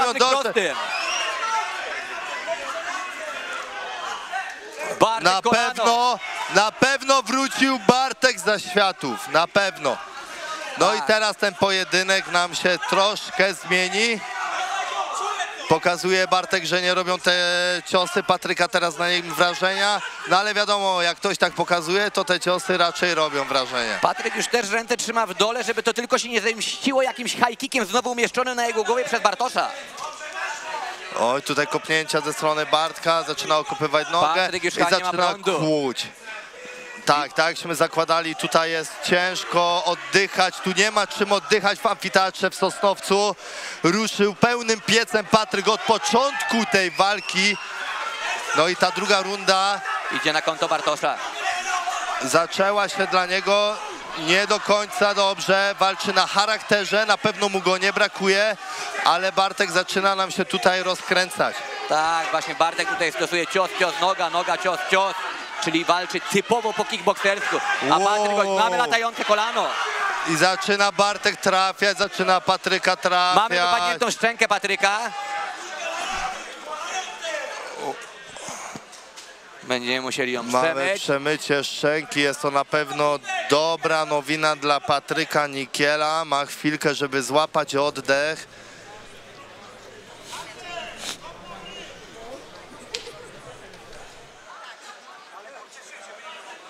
36 sekund do końca drugiej rundy. I zobaczymy, co Bartosz i Patryk zaprezentują nam jeszcze w tej rundzie. Sierpowy i low kick, i high kick ze strony Bartosza. I front kick ze strony Patryka. Jeden i drugi. Cios za cios teraz w tej końcówce drugiej rundy. Tak, i tutaj nawet Krzysztof Mariańczyk podpowiada, żeby teraz Patryk ruszył, że teraz Patryk zaatakował. Ostatnie 10 sekund. Nisko ręce Patryka, te nogi tam teraz przeleciały Bartka obok głowy Patryka. Koniec drugiej rundy, minutka dla panów i lecimy z trzecią rundą. Myślę, że tutaj Bartosz wygrał tą rundę, ale tamta ewidentnie była wygrana co najmniej 2 punktami, jak nie 3. Także jeśli Bartek chce wygrać, to musi naprawdę w tej trzeciej rundzie mocno zdominować Patryka. Ale zobaczymy, może Patrykowi uda się dopiąć ten knockout, chociaż z takim zmęczeniem będzie to naprawdę arcytrudne zadanie. Na początku właśnie drugiej rundy mieliśmy ten high kick i prosty w wykonaniu Patryka. Mocna bitka w stójce, naprawdę świetny pojedynek kickbokserski. Każda światowa gala naprawdę byłaby zadowolona z takiej walki, z takiej wymiany, z takiej agresji i z takiej siły.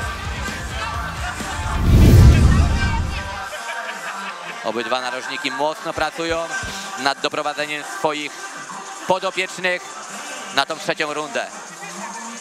Bartosz już teraz mocno zmęczony. Widać, że naprawdę te ataki Patryka nie tylko zabrały mu fizyczność, psychiczność, ale co najważniejsze, zabrały mu też mocno kondycję.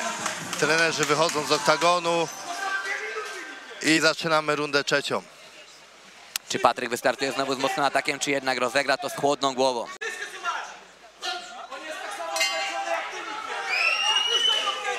Low kick za low kick.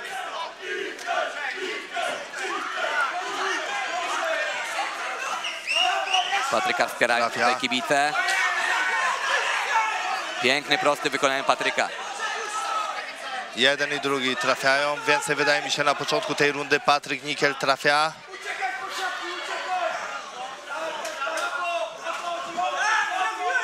Middle kick w wykonaniu Patryka. Bartek próbuje zamknąć na siatce swojego rywala, co teraz mu się ostatecznie udaje, ale czy będzie tu umiał wykorzystać? I mamy kolano, mamy sierpowe. Zaczyna nam się Bartek rozkręcać tutaj w tej rundzie, na koniec pojedynku, chociaż Patryk nie zostaje dłużny i karci go lewym, prawym, który dochodzi celu. Tak, Patryk bardzo tutaj naprawdę skutecznie potrafi z kontrataku odpowiedzieć swojemu rywalowi. Minuta do końca tego pojedynku. Świetny pojedynek K1 dzisiejszego wieczoru. Bartosz nie odpuszcza. Bartosz chciałby, żeby jeden raz chociaż Patryk był liczony, to dałby mu na pewno duży plus do ostatecznego werdyktu. O, taki bardzo ładna akcja. Bardzo ładna akcja. To było tornado kick. Klinczuje Patryk, sędzia rozrywa ten klincz, mamy 40 sekund do końca pojedynku. Zmęczony bardzo Patryk Nickel, czy wytrzyma do końca? To już jest walka na charakterze. To jest walka na charakterze, dokładnie, którego nie brakuje jednemu i drugiemu. Brawo panowie, ale Bartek zaczyna nam się teraz rozkręcać. Myślę, że tutaj Dawid może się zastanowić mocno nad przyznaniem bonusu tym chłopakom, bo dali niesamowity, krwawy bój. To zaznaczy końcówkę. Bartosz rusza do przodu z ciosami prostymi. Czy zobaczymy jeszcze jakieś kopnięcie? Niestety nie. Koniec walki, panowie, takie walki chcemy oglądać. K1, brawo. Tak, to było coś pięknego, coś niesamowitego. Jejku, kickboxing w wykonaniu na najwyższym poziomie. Bartosz Godin, Sarara Team, Patryk Nickel, czempion Katowice. No i czekamy na ten werdykt. Sam jestem tutaj, Tomasz, ciekawy, kto wygrał, ponieważ pierwsza runda dla Patryka zdecydowanie poszła, mi się wydaje, o co najmniej te 2 punkty, 3. No ale Bartosz wygrał drugą i trzecią rundę. Według mnie zobaczymy. Albo Patryk Nickel wygra ten pojedynek, albo będzie remis w tym pojedynku. Tak, mi też się wydaje, że maksymalnie tutaj może być remis, ponieważ w pierwszej rundzie Patryk Nickel no, zdewastował swojego rywala.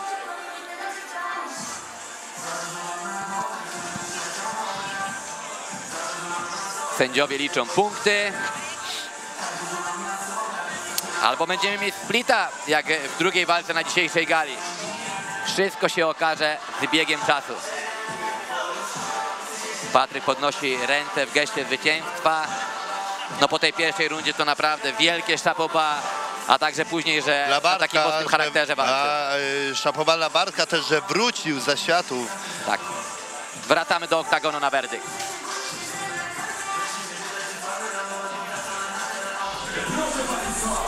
Większościową decyzją sędziów zwycięża Patryk Nickel! Nie dobiorę się, no nie jestem gościem. Czemu nie ma go z tobą na mieście? Co się dziwisz, przecież wiesz, że tęsknię. Może napisz mi tylko, gdzie jesteś, albo się odezwę po weekendzie.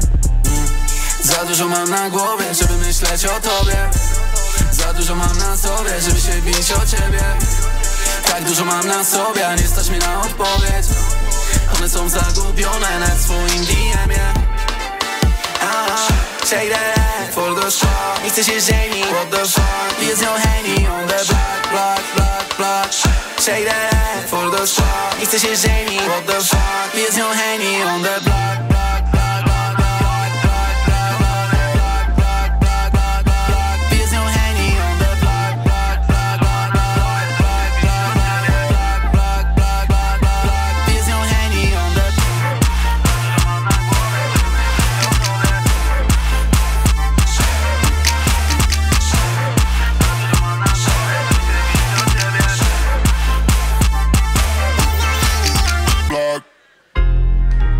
Dajmy emocjom ochłonąć. Zapraszam Sebastiana Kotwicę oraz Tomasza Jakubca, jeśli jesteście panowie. Zapraszam do licytacji. Trochę mi pomożecie, opowiecie coś o fantach, które przywieźliście ze sobą. Sebastian Kotwica, Tomasz Jakubiec. Panowie, wiem, że gdzieś jesteście, więc...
na wzięcie. Jara mnie mocne pierdolnięcie, jak adrenalina w dobrej furze przy szybkiej jeździe. Częściej miewam natchnienie, po treningu piszę zwroty. Nie przepierdalam floty na głupoty, jest pięknie. Poznałem kobietę, której dałem swoje serce z dnia na dzień. Coraz więcej dbam o to, więc niezmiennie. Miłość to jest kwiat, co pachnie najpiękniej. Trzeba go traktować umiejętnie, no pewnie. Lojalność przewyższa pokusy bez wyłamy. Każdy prawdziwy mężczyzna w tym nie może dać plamy. Szacunek do braci, szacunek do mamy. To prosty rachunek, szanuj, będziesz szanowany. Zatwierdziłem to na amen w mej prywatnej bazie danych i stosuję się do tego dnia każdego, bez zmiany. Nieraz mnie oszukał ktoś, myślał, że jest cwany. Spec, od złej reklamy kiep, z maską na twarzy. Musiałem się sparzyć, by to lepiej zauważyć. Rozwaga to niezbędny element podstawy. Niektórzy aktorami są zajebistymi, a ja nie chcę mieć nic wspólnego z nimi. Więc przeprowadzam selekcję i pierdolę. Fałszywe koneksje to pomaga mi dni mieć spokojniejsze. Wreszcie, a jego przeciwnikiem będzie zawodnik trenujący w Olympus Fight Club Dąbrowa Górnicza oraz MMA Matador z Katowice. W narożniku zielonym Daniel Wojańczyk.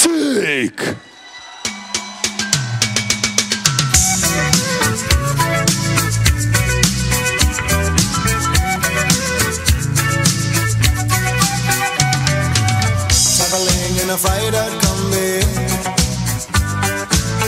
on a hippie trailhead full of zombies. I met a strange lady, she made me nervous. She took me in and gave me breakfast. And she said, do you come from a land down under, where women go and men wonder? Can't you hear the thunder? Cageboxing, boks w małych rękawicach, Bogusław Rajtar kontra Daniel Wojańczyk. Formuła naprawdę bardzo ekscytująca. Ostatnio kto śledzi zawodników ze Śląska mógł oglądać na pewno Adriana Aresa Błeszyńskiego, który na RFA walczył w tej formule i znokautował swojego rywala. Jak Tomasz przewidujesz? Czy doczekamy się tutaj zakończenia przed czasem, czy jednak chłopaki pokażą nam mocną bitkę, ale zakończy się decyzją? Nie wiem, jestem ciekaw sam tego pojedynku. Wydaje mi się, że walka zakończy się przed czasem. Chociaż niska kategoria wagowa też do 68 kg. Te ciosy nie ważą tyle, jak wiadomo, w tych wyższych wagach, a więc no ciężko jest mi powiedzieć, jaki poziom tutaj stójki jest obu dwóch zawodników. No ale myślę, że jeszcze 20 sekund i się o tym przekonamy. Tak jest, o dziwo dzisiaj te walki kończą się tak na przemian. Było zakończenie przed czasem, były punkty, później przed czasem punkty. No i czy teraz będzie przed czasem? Przekonamy się.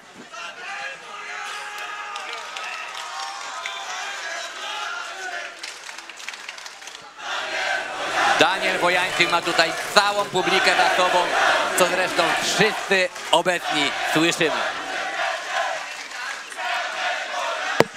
Sędzia odsyła do narożników obydwu fighterów. I rozpoczynamy cageboxing na Silesian MMA 16.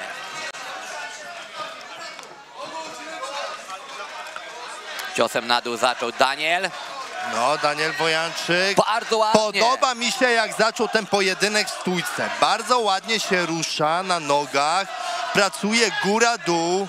Tak, zadając te ciosy na dół, schodzi, obniża cały ciężar ciała. Naprawdę robi to perfekcyjnie. Bardzo mocny, prawy, prosty. No, ale tutaj Bogusław go trafił takim prawym podbródkiem, gdzieś tam podłączył. Znów ten prawy Daniela dochodzi do celu, do głowy Bogusława Rajtara. Ale Bogusław jak niewzruszony idzie cały czas do przodu. Widać, że to naprawdę twardy chłopak i z niejednego pieca bokserskiego chleb już jadł.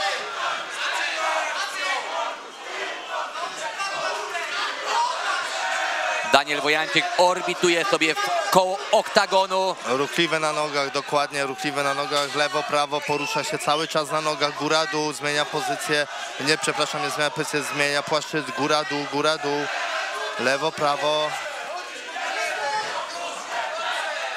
Ale Bogusław cały czas chce wywrzeć presję, tak jakby czekał na zadanie jednego silnego ciosu.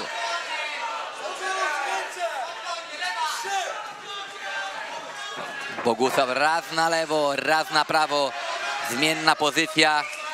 Ale jak na razie Daniel Wojańczyk to nieuchwytny cel w tym oktagonie. I pięknie dwa ciosy, prawy i lewy prosty. Prosto na szczękę Bogusława.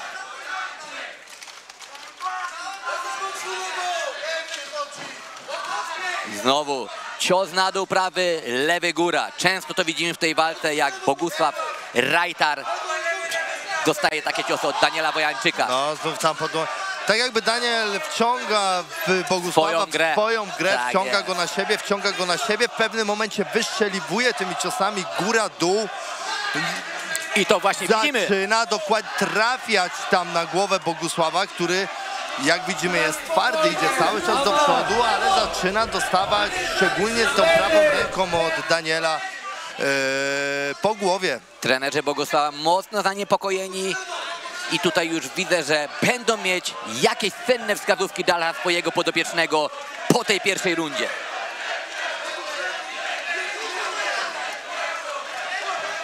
Bogusław zbyt tak mało odważnie tym lewym stara się uderzyć za daleko, słucha niby swojego narożnika, ale nie potrafi tak pójść do przodu zdecydowanie z tym atakiem. A naprawdę ma długie kończyny i myślę, że mógłby, walcząc w dłuższym dystansie, trafiać Daniela. Ostatnie 10 sekund.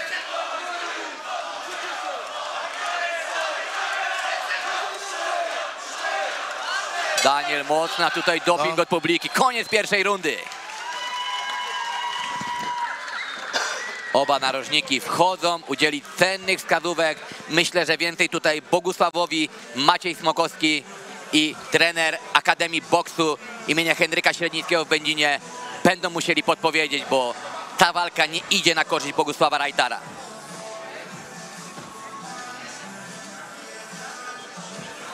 Sonia Kuczyńska, ringir Silesian MMA, chodzi tutaj i pięknie prezentuje się w oktagonie, jak i również zaprasza na drugą rundę tego pojedynku. Mamy tutaj powtórki właśnie ataki Daniela Wojańczyka, o których wspominał Tomasz Jakubiec. Prawy na dół, lewy na górę.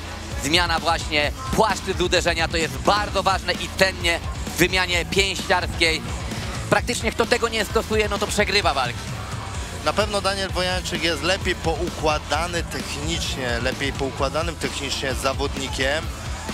Jest bardzo ruchliwy na nogach, tak jak mówiłem, wspominałem, zobaczcie, wciąga w swoją grę, wtedy skraca dystans, wchodzi na prosto idącego Bogusława Rajtara do przodu, serią ciosów góra-dół, no ale Bogusław wtedy nie zostaje dłużny i też jego ręce chodzą szybko. To nie jest tak, że jest obijany, też nie pozwala do siebie zbliżyć się przeciwnikowi.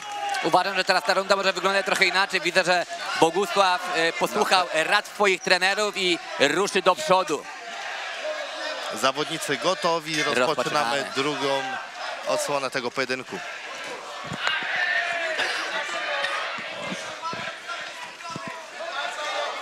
To jest też walka w małych rękawicach do MMA. Troszeczkę inaczej się walczy właśnie w takiej rękawicy. O, mamy pierwsze liczenie. O, nie ma liczenia, poślizgnęli się Poślizgnięcie, tak. Mamy też złą krew tutaj w oktagonie między dwoma fighterami. Ja przed chwilą byłem w oktagonie na licytacji rękawic. Specjalnie sprawdzałem ten oktagon, czy jest tam ślisko. No i faktycznie w tych narożnikach jeszcze troszkę wody, jak tam jest rozlane, jest ten pot, jest ślisko. Czyli mamy mały narodowy, jak przed meczem Polska-Anglia. Tak, mamy tutaj zaproszenie technicznego, aby przetarł oktagon. Ponieważ to jest niebezpieczne dla zdrowia zawodników, tym bardziej jak walczą właśnie w butach. No. Tak, dokładnie. Woda rozlana, czy pot, czy takie warunki atmosferyczne też jak tutaj dzisiaj panują. Śliska jest ta posadzka. Tak, widzimy tu dokładnie na powtórce, że Bogusław Rajtar się poślizgnął, to nie było po ciosie. Tak. No i później Daniel Wojańczyk, który chciał pójść za ciosem, też się poślizgnął. Chłopaki jeszcze przetrą sobie właśnie spody butów, ale Bogusław widać tutaj fajnie, naprawdę zmotywowany jest, żeby odrabiać po prostu straty z tej pierwszej rundy. I mamy wznowienie pojedynku. Przybicie piąteczek. Sędzia jeszcze ostrzega, żeby nie było jakichś fauli. Mocno Bogusław do przodu rusza. No i sam jestem ciekawy, co tu zmieni Bogusław w swoim stylu walki, aby dopaść ten nieuchwytny cel w postaci Daniela Wojańczyka. Słyszymy tutaj trenera Bogusława, żeby uderzał lewy, prawy i lewy sierp. Mi się wydaje, że to jest cenna podpowiedź, ponieważ naprawdę ma dłuższy zasięg ramion. Powinien korzystać z tego dystansu, ale Daniel umiejętnie go skraca i to Daniel punktuje w tym pojedynku.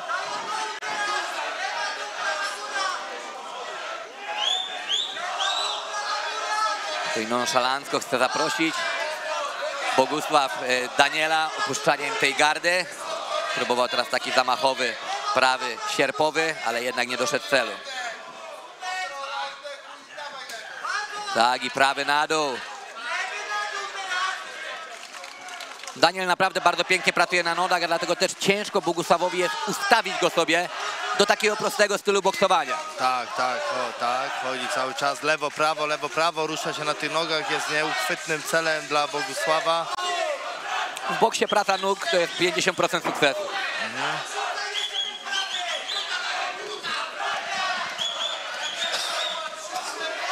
Bogusław, mi się wydaje, tak jakby wierzył w swoją siłę ciosu, tak jakby czekał na to jedno uderzenie, ponieważ no, ta runda znowu mu odjeżdża, bo mało zadaje tych ciosów, a jeśli już zadaje, to nie trafiają, chociaż teraz bardzo ładny sierpowy w wykonaniu Bogusława Reitara, który zachwiał delikatnie Danielem Wojańczykiem.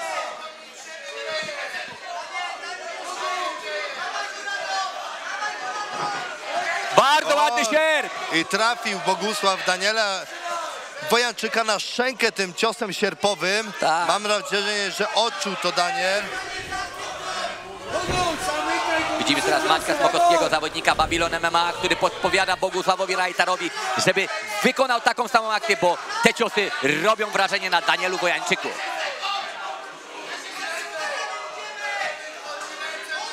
Mamy lewy prosty wykonaniem Bogusława.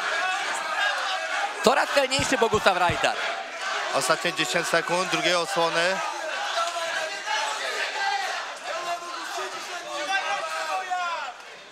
No i kto zachowa więcej zdrowia na tą trzecią rundę? I mamy przerwę. Minutka i ruszamy z trzecią rundą.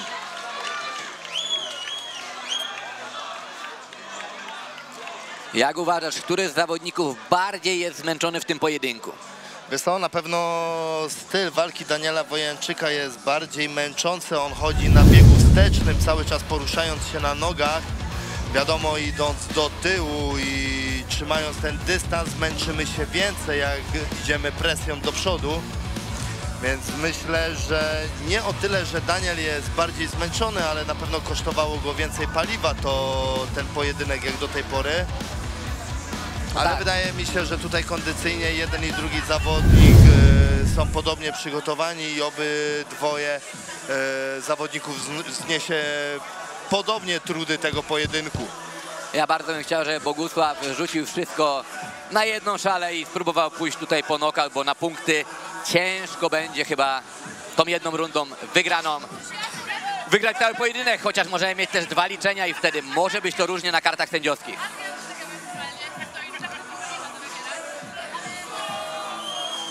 Obaj zawodnicy już czekają na rozpoczęcie trzeciej rundy.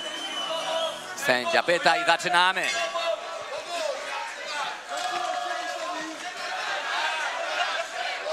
Daniel rusza z ciosami na dół, do czego już nas przyzwyczaił. I sierpowy na górę. Bogusław Reitar fajnie otworzył sobie lewym, prostym drogę, żeby ten prawy sierpowy umieścił na szczęce Daniela. Teraz 2 ciosy chybione. Niecelny, tak. Bogusław dobrze zszedł z linii tych ciosów. Bogusław naprawdę z rundy na rundę widać, że... Rozkręca nam się, tak, co? Tak, naprawdę. Bardzo fajnie to widać. Troszeczkę teraz luźnej pracy na nogach. Złapał ten luz. Nieraz tak jest, że jak się wchodzi do klatki, po prostu człowiek jest spięty. Musi przejść trochę czasu, aby móc złapać taką swobodę w walce.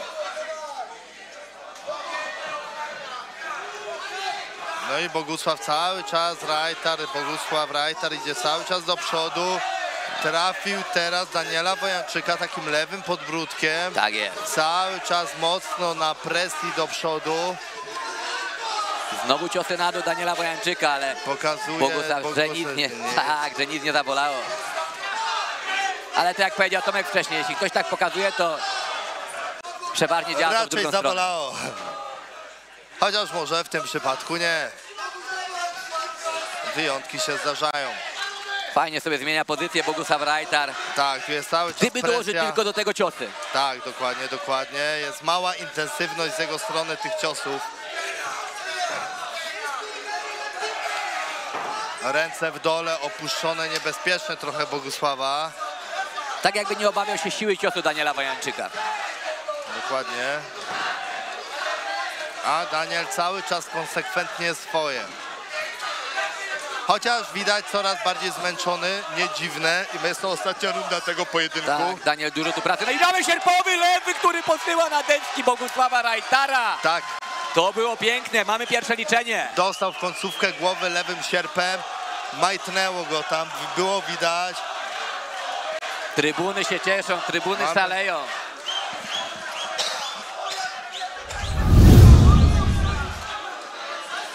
I zaczynamy znowu tę walkę. Czy Daniel pójdzie za ciosem, czy poczuł krew, czy jednak będzie chciał doprowadzić tą walkę do końca, ponieważ na kartach sędziowskich na pewno prowadzi. No, znów trafił lewym, prawym znów chyba lewy doszedł do szczęki Bogusława Rajtara. Tak, Bogusław jak już zadaje akty, to one kończą się głównie na 2 ciosach, a Daniel rozszerza te kombinacje do 3, 4 zadanych ciosów. Znów ten prawy wszedł tam od Daniela. No! Poczuł krew Daniel Wojańczyk, to on zaczął wywierać presję w tym pojedynku. Tak. Zaczynają jego ciosy dochodzić z celu, mocno do głowy przeciwnika. Rozkręcił się na sam koniec Daniel. I koniec pojedynku. Daniel Wojańczyk zapewne tą walkę wygrywa. Też tak mi się wydaje, że raczej tutaj nie może być inny werdykt niż zwycięstwo zawodnika Olympus Fight Club Dąbrowa Górnicza i MMA Matadores Katowice. No mała intensywność ciosów wydaje mi się Bogusława Rajtara w tym pojedynku, co? Tak, zbyt mała właśnie intensywność ciosów. No niby próbował zmieniać tą pozycję, wywierać tą presję, ale brakowało tam jednego głównego klucza, czyli zadawanych ciosów. Miał dłuższy zasięg, szkoda, że nie korzystał z lewego prostego, nie ustawiał sobie na ten prawy prosty, nie chciał trafiać w ogóle na dół, uparł się cały czas, żeby trafiać na górę, a Daniel Wojańczyk i góra, i dół, i dół, i góra, konsekwentnie, praca na nogach, dużo ciosów, bardzo fajna walka. Widzimy tutaj ringiers, którzy już czekają na wręczenie pucharów zwycięzcom i sędzia będzie wskazywał, kto wygrał ten pojedynek. Wracamy do oktagonu.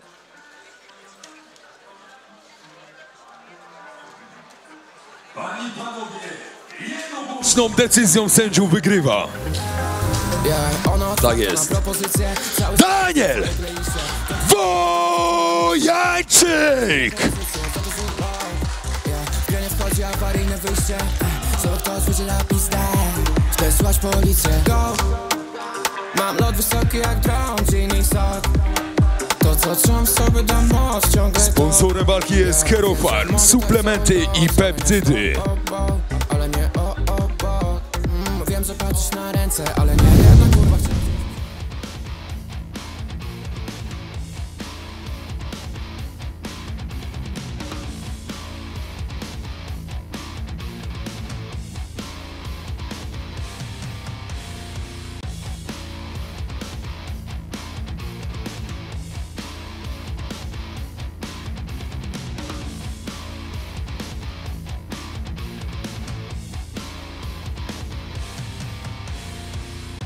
Dziękuję wszystkim, którzy przybyli, którzy zawsze licznie przybywali tutaj na moje walki.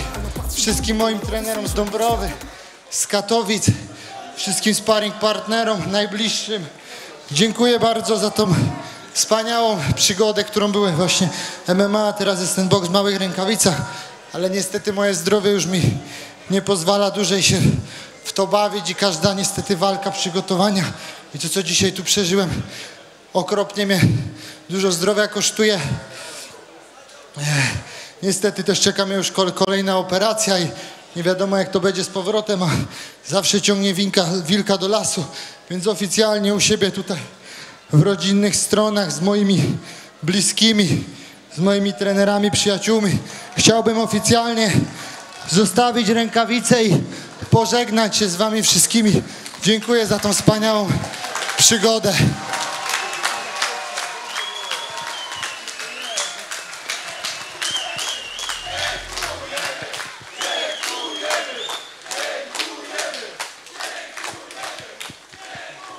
Dziękuję rywalowi za walkę, gratulacje. Niestety okazał się lepszy, wielki sportowy szacunek. Chciałbym pozdrowić rodzinę, bliskich, tych, którzy we mnie wierzą, wspierają, pomagają w treningach, w przygotowaniach. Chciałbym pozdrowić trenerów, Maćka, cały team MS Boxing Warszawę, Akademię Boksu, Będzin, trenera, wszystkich zawodników, którzy są ze mną, wspierają mnie. No i na koniec jeszcze chciałbym złożyć życzenia naszej koleżance, jest tutaj z nami dzisiaj, ma urodziny, wszystkiego najlepszego, Wiktoria, 100 lat, wielki hałas i brawa, pozdrawiam organizatorów i całą moją ekipę, szacuneczek wielki dla wszystkich, do zobaczenia, wrócę mocniejszy, będzie ogień, pozdrawiam, Będzin Góro, Mału, dziękuję. Raz jeszcze wielkie brawa Bogusław Rajtar oraz Daniel Wojańczyk.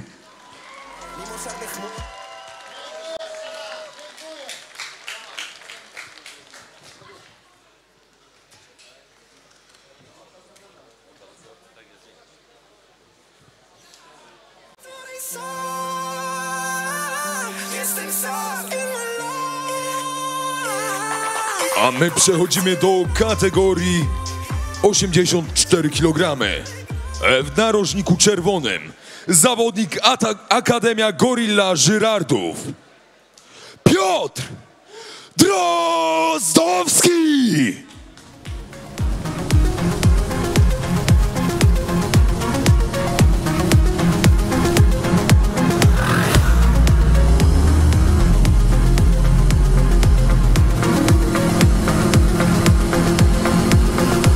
Interesują mnie nagrody główne. Sam szanuję to złoto na szyi, ale wiesz, że nie takie kupne, tylko takie, co sami zdobyli. Trochę krwi, trochę łez, trochę potu, ale nareszcie czuję się gotów. Nie mieliśmy lekko na starcie i może dlatego zależało nam bardziej. Niektórzy nie wstaną z ławki, nam się udało jakoś wyrwać stamtąd. Nie podaję swoim ludziom stawki, tylko tę rękę jak Diego Armando. Tylko tę rękę jak Diego Armando. To do nas należą te dni. Wiemy jak to jest nic nie mieć. Jak widzisz cel, no to biegnij po coś więcej niż puchar i wieniec. To do nas należą te dni. Nikt z nas to nie wątpił. Jak widzisz cel, no to biegnij. W końcu zdobędziemy Grand Prix.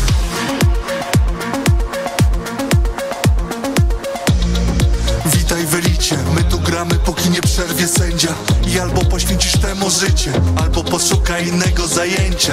Staję na podium, niech to uwiecznią. Szansę miałem 1000. Podnosimy w górę pięści. Wygrać z nimi to tak jak się zemścić. Wiedziałem, że w końcu zamilkną, gdy ja jechałem po swoje jak Hamilton. Piszę historię wers po wersie. Stawiali krzyżyk, postawią po piersie. Stawiali krzyżyk, postawią po piersie. To do nas należą te dni. Wiemy jak to jest nic nie mieć. Jak widzisz cel, no to biegnij po coś więcej niż puchar i wieniec. To do nas należą te dni. A zawodnikiem z narożnika zielonego będzie trenujący w Boxing Team Gross Sebastian Szweda!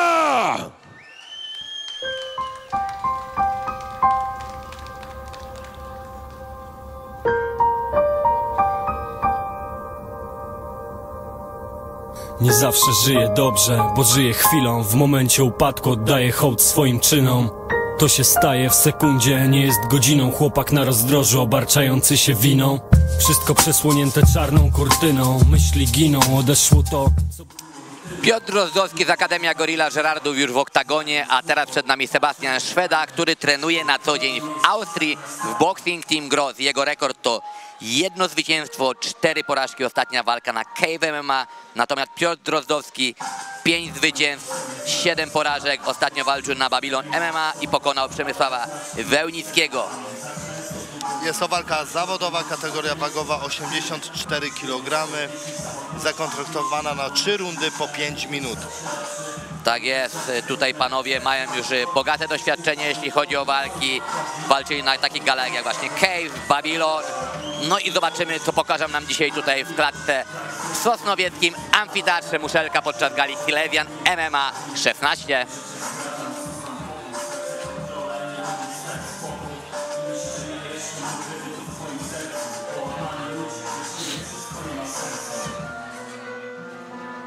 Siódma walka dzisiejszego pięknego i ciepłego, nawet można powiedzieć gorącego wieczora w Sosnowcu.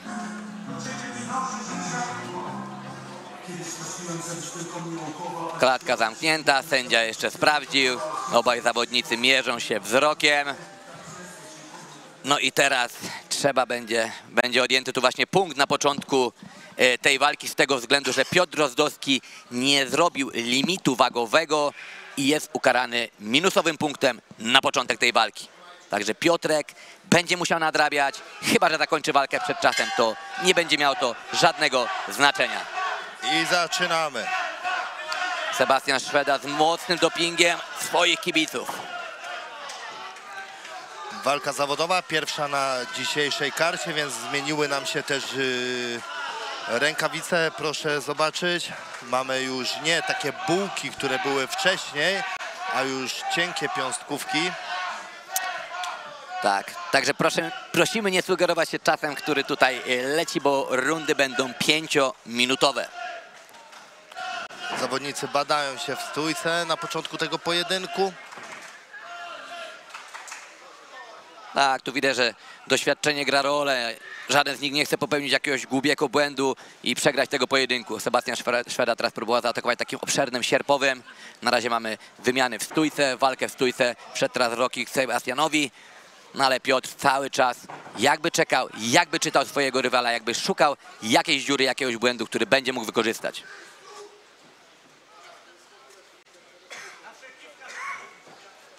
Dużo walki na środku oktagonu. Cały czas badają się. Czy któryś z nich ruszy po sprowadzenie, czy jednak ta walka będzie odbywać się w stójce? Cały czas próbuje takim obszernym lewym sierpem Sebastian Szweda wskoczyć na szczękę Piotrka, no ale on czujnie odskakuje do tyłu, unikając tego ciosu. Dokładnie tak jak mówisz, Tomasz. Teraz lewy prosty w wykonaniu Piotra. Taki badawczy, on nie mógł zrobić krzywdy, ale na kartach sędziowskich na pewno będzie odhaczony.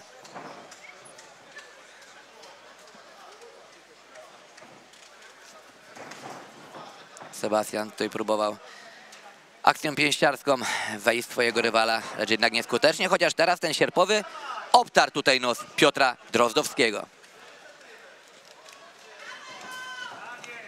Tak, Sebastian cały czas próbuje takim mocnym, biegującym atakiem ustrzelić swojego rywala. Piotrek próbował trafić tutaj middle kickiem, ale dobra obrona ze strony Sebastiana. I teraz kibice Piotra zaczynają doping. No tutaj Sebastian Szweda znów gonił takimi mocnymi ciosami Piotrka, no ale on czujnie na tych nogach odskakuje do tyłu, unika tych ciosów. Te ciosy nie dochodzą celu. Tak, robi to bardzo czytelnie po prostu, że Piotr... Też może ten atak by wszedł, gdyby Piotr stał bliżej siatki, a Sebastian zaczyna ten atak na środku oktagonu, gdzie po prostu 3-4 kroki do tyłu Piotrek może swobodnie sobie odejść, no i te ciosy nie mogą wejść tak, jakby Sebastian to sobie zaplanował.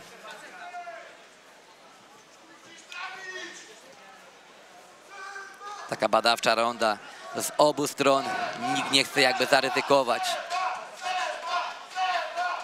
No i przez ten minusowy punkt, ciekawe jak to będzie wyglądało na kartach sędziowskich. Chyba że jeszcze tutaj któryś z zawodników zaskoczy i pokusi się o jakieś skończenie przed czasem.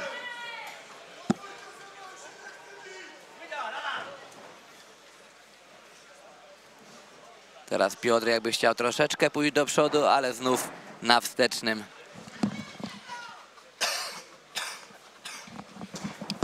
Mamy low kick w wykonaniu Sebastiana, taki na łydkę. I obszerny sierp. Ale Piotrek dobrze odszedł od niego. No i próba sprowadzenia Piotra Drozdowskiego. Ale nieudana. Nieudana. I Sebastian Szweda będzie miał dosiad. Kończy się ona na plecach. Mamy 10 sekund. Chociaż oddał teraz nogę i może być tu... Ale mamy cios ze strony Sebastiana. No w opałach Piotr Drozdowski. Sebastian bije bardzo mocno. Koniec! Wygrywa Sebastian Szweda. Przerywa ten pojedynek. Mamy techniczny knockout. Mocne ciosy Sebastiana Szwedy w tej pozycji żółwia zapiętego. Tak jest, niby tutaj Piotr Drozdowski pokazał, że były to ciosy w tył głowy, ale nie wydaje mi się, żeby one były w tył głowy. One weszły legalnie. Tutaj raczej sędzia podjął bardzo dobrą decyzję. Zaraz zobaczymy to w powtórce i jak będzie wyglądało. Tak, mamy tutaj ciosy. Jest ten żółw. Wydaje mi się, że te ciosy były poprawne. Były jeszcze w tą część dozwoloną zadawane. I sędzia przerwa pojedynek. Zwycięstwo Sebastiana Szwedy w pierwszej rundzie przez techniczny knockout. Także Sebastian dzisiaj będzie na pewno świętował. Wracamy do oktagonu.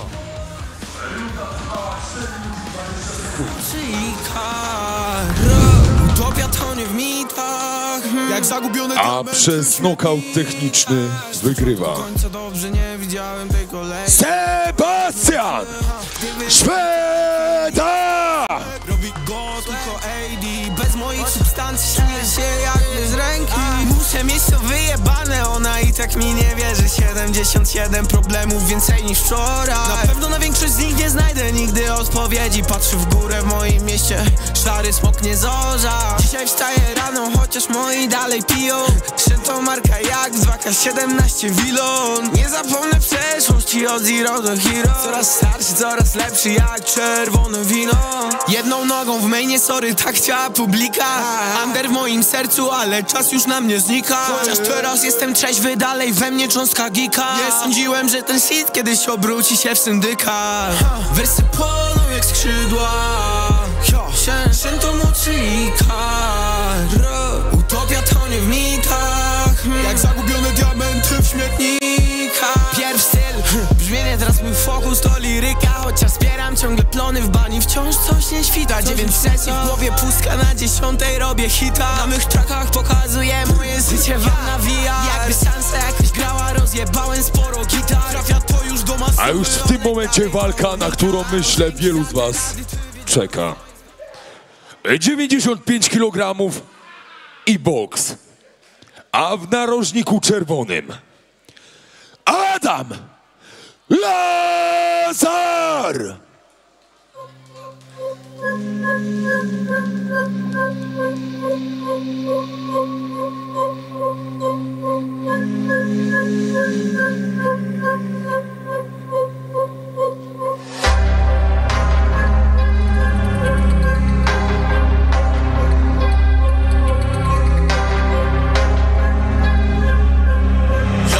Blast that shit. Panes comme son Jeff, panes comme son Jeff, panes comme son Jeff, panes comme son Jeff.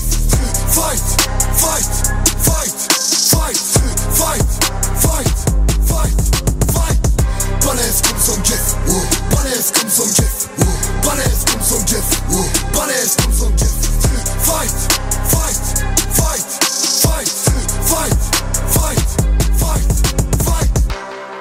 Y'a pas de contrefaçon, demande à Mylène. La vie est belle mais sans le touchy, elle est vilaine. J'aime pas le bleu marine à cause des sirènes. À 160 kg. A jego przeciwnikiem w narożniku zielony będzie trenujący w Das Berserkers Team Bielsko-Biała oraz sportowe Zagłębie Sosnowiec.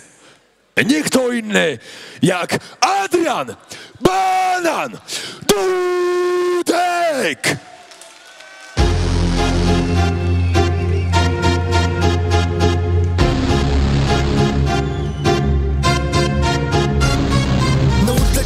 Wtedy wszystko się zaczęło. Lata 90. To był w Polsce przełom. Bielskie Zagłębie od 8-2. Wszystko dzięki tobie, Leon, właśnie tak. Tu nie kurwa Wisła Śląsk. Tylko Wielka Polska, pozdrowienia ślemy stąd. Razem z braćmi z Sosnowca, Polonia i Góra. Nienawidzę tej kurwy, osobiście je przyrzekam. Zbijemy gwoźdź do trumny, te same mordy od wielu lat. Mam na kogo liczyć, wiem na co kogo stać. Nie zapominamy o wariatach za klatami. PDW ziomeczki, jesteśmy kurwa z wami. Barańskie mordy, sportowe zachowanie. To nas od ludzia, podejmijcie wyzwanie. 1922, zaczęła się historia. Kontynuujemy ją dalej, pisząc pięścią bez końca. Czerwień, żółć, zieleń, wtapia się w kolory miasta. Czerwień, żółć, zieleń, te trzy barwy, z których nie wyrasta. Czerwień, żółć, zieleń, od kołyski aż po grób. Czerwień, żółć, zieleń, jedno miasto, jeden klub. Czerwień, żółć, zieleń, wtapia się w kolory miasta. Czerwień, żółć, zieleń, te trzy barwy, z których nie wyrasta. Czerwień, żółć, zieleń, od kołyski aż po grób. Czerwień, żółć, zieleń, jedno miasto, jeden klub. Są mocno ultra i para brawa. Te trzy ekipy są twarde jak stal przyjaciół. Walka bokserka 95 kg. Adam Lazar kontra Adrian Dudek. Adrian Dudek, moim klubowym kolegą, trenujemy razem. Oczywiście, chcąc nie chcąc, jestem za nim w tym pojedynku. Różnica wagowa. Adam Lazar lżejszy od swojego przeciwnika o 7 kg, tak? Tak jest. No, zobaczymy, jak Adrian nam się zaprezentuje tutaj w formule bokserskiej. Jest to start pomiędzy jego startami MMA. Wyższa kategoria wagowa. Lecimy, pierwsza runda, Dudi. Adrian Dudek nie tak dawno walczył na RFA, gdzie stoczył naprawdę piękny, 3-rundowy bój z Łukaszem Dziudzią z klubu Ankos MMA. No ale teraz jest boks, walka z Adamem Lazarem, którego możecie kojarzyć z występów Federacji Gromda, a także w walce kickbokserskiej dla Federacji FEN z Alanem Kalskim. Poszli obydwoje mocnymi ciosami. Ale podbródkowy Adriana. Jeden i drugi dochodzi celu. I podbródki, i sierpy. Jeden, drugi zbiera, stoi, oddaje. Tegośmy się spodziewali w tej walce. Dwóch bitnych zawodników. Tak, chłopaki to naprawdę wojownicy z krwi i kości, to zresztą widzimy na załączonych obrazkach. Sędzia teraz tutaj rozdziela. Adam odwrócił się do tyłu, to jest nierozwolone w formule pięściarskiej, ale Adrian naprawdę nagrzany na ten pojedynek cały czas do przodu. Jeden i drugi przyjęli takie ciosy na swoje szczęki, że nie jeden by tego nie ustał i się nie podniósł z ziemi. Bardzo ładny sierpowy prawy wykonania Adriana. Dochodzą teraz te sierpy od Dudiego do szczęki Lazara. Lazar przybity do siatki, zebrał znów takiego sierpa mocnego na szczękę, ale stoi. Naprawdę pięknie wygląda ten pojedynek. Panowie wywodzą się z innych dyscyplin, można powiedzieć, ale tutaj w tej formule pięściarskiej prezentują świetne widowisko. Cały czas tutaj na siatce Adam Lazar, Adrian Dudek atakuje. I do przodu cały czas Dudi wpycha w siatkę Adama Lazara. Bardzo mi się podobają te ciosy podbródkowe u Adriana Dudka. Tak, takiego, ale teraz Michał Lazar nie zostaje tam dłużny i też trafia kilka razy Adriana. Adrian niewzruszony na te ciosy, no tak samo jak Michał, no. Adam. Przepraszam, Adam. Oj, ale to był cios. Będzie liczenie, czy jednak? Jednak nie. Zasłonił mi tutaj słupek z oktagonu, nie widziałem. Tak, to był taki zamachowy, prawy sierpowy wykonanie Adriana Dudka. Okej. Ale Adam tak samo naprawdę twardy gość waleczny. Oj, trafił prawym Adrian Dudek. Tak, to weszło prosto na szczękę. No ale Adam Lazar stoi. To jest wojownik. Go tutaj... myślę, że... Czy coś w stanie go dzisiaj będzie w stanie tutaj położyć na deski? Teraz trochę takiej walki w clinchu, dirty boxing. Jakby to powiedział stary Muran, dirty boxing baby style. Mamy sierpowe piękne ciosy. Ledwo stoi na nogach. Ale to była końcówka rundy. Coś niesamowitego. Teraz tak, takim zachwianym krokiem Adam Lazar wrasta do narożnika, ale pokazuje, jest okej, Tak chce się bić. To jest walka. To się nam podoba, to są emocje. Naprawdę szacun dla obydwu fighterów, Adrian Dudek, Adam Lazar. Co tu się dzieje? Kto nie ogląda, niech żałuje. Adam jeszcze podmotywowuje się tutaj swoim narożnikiem. Adrian na stojąco. Minutka pomiędzy rundami przerwy i zobaczymy, z jakimi siłami wyjdą do tej drugiej odsłony zawodnicy. Ale na końcu tutaj Dudi podłączył Adama mocno. Proszę zobaczyć jeszcze raz na powtórkę.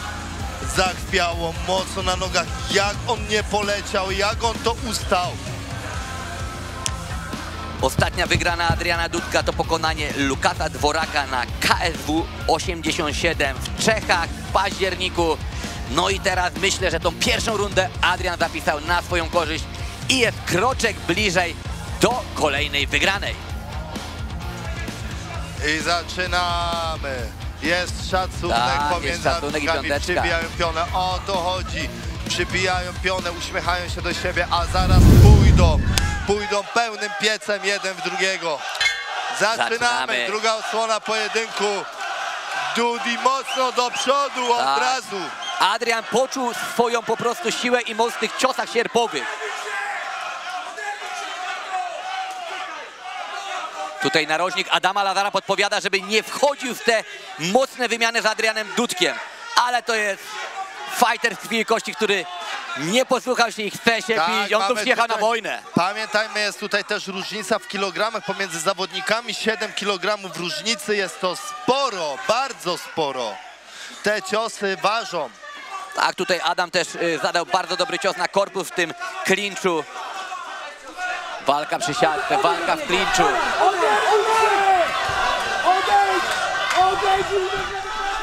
Podoba mi się tutaj, jak pracuje Adrian Dudek przy klatce i takimi krótkimi podbródkami szuka swojej szansy szczęki Adama. Ta praca z MMA właśnie teraz wychodzi, że przy tej siatce jest umiejętność takiego innego boksowania niż mają statyczni, typowi bokserzy, pięściarze. Walka przeniosła się na środek oktagonu. No. Mamy doping tutaj całego amfiteatru w Sosnowcu, oczywiście dla Adriana Dudka, zawodnika lokalnego tutaj stąd. Popularny banan, każdy czekał na ten pojedynek Adriana. Króciutkie ciosy. Teraz króciutko, i mamy prawie mocno. Ale twarda szczęka Adama, naprawdę. Bardzo twarda szczęka Adama, ale teraz Dudek świetnie to zrobił. Lekko, lekko, lekko, po czym pociągnął mocno po szczęce przeciwnika. Dwa proste i mamy deski. Jest liczenie. Pierwsze liczenie w tym Adam pojedynku. pokazuje, że to było poślizgnięcie, ale to jednak było po tych dwóch ciosach. Ja myślę, że to były i ciosy takie popchnięte razem z poślizgnięciem, też trudy tego pojedynku. No przyjął tych ciosów już. Serce do walki niesamowite. Dużo. Przybija piątkę Adrian Dudek i idzie dalej mocno seriami przeciwnika, dopychając go do oktagonu. Szuka zobaczyć, proszę, wątroby, podbródka. Ale Adam teraz złapał drugie życie przy tej siatce, odgryzł się.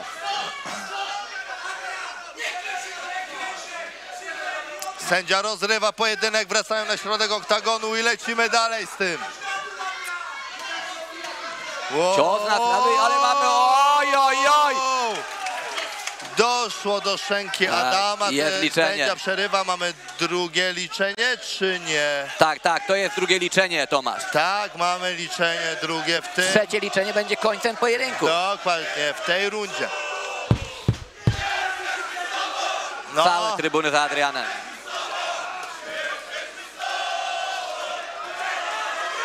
Adrian Dudek.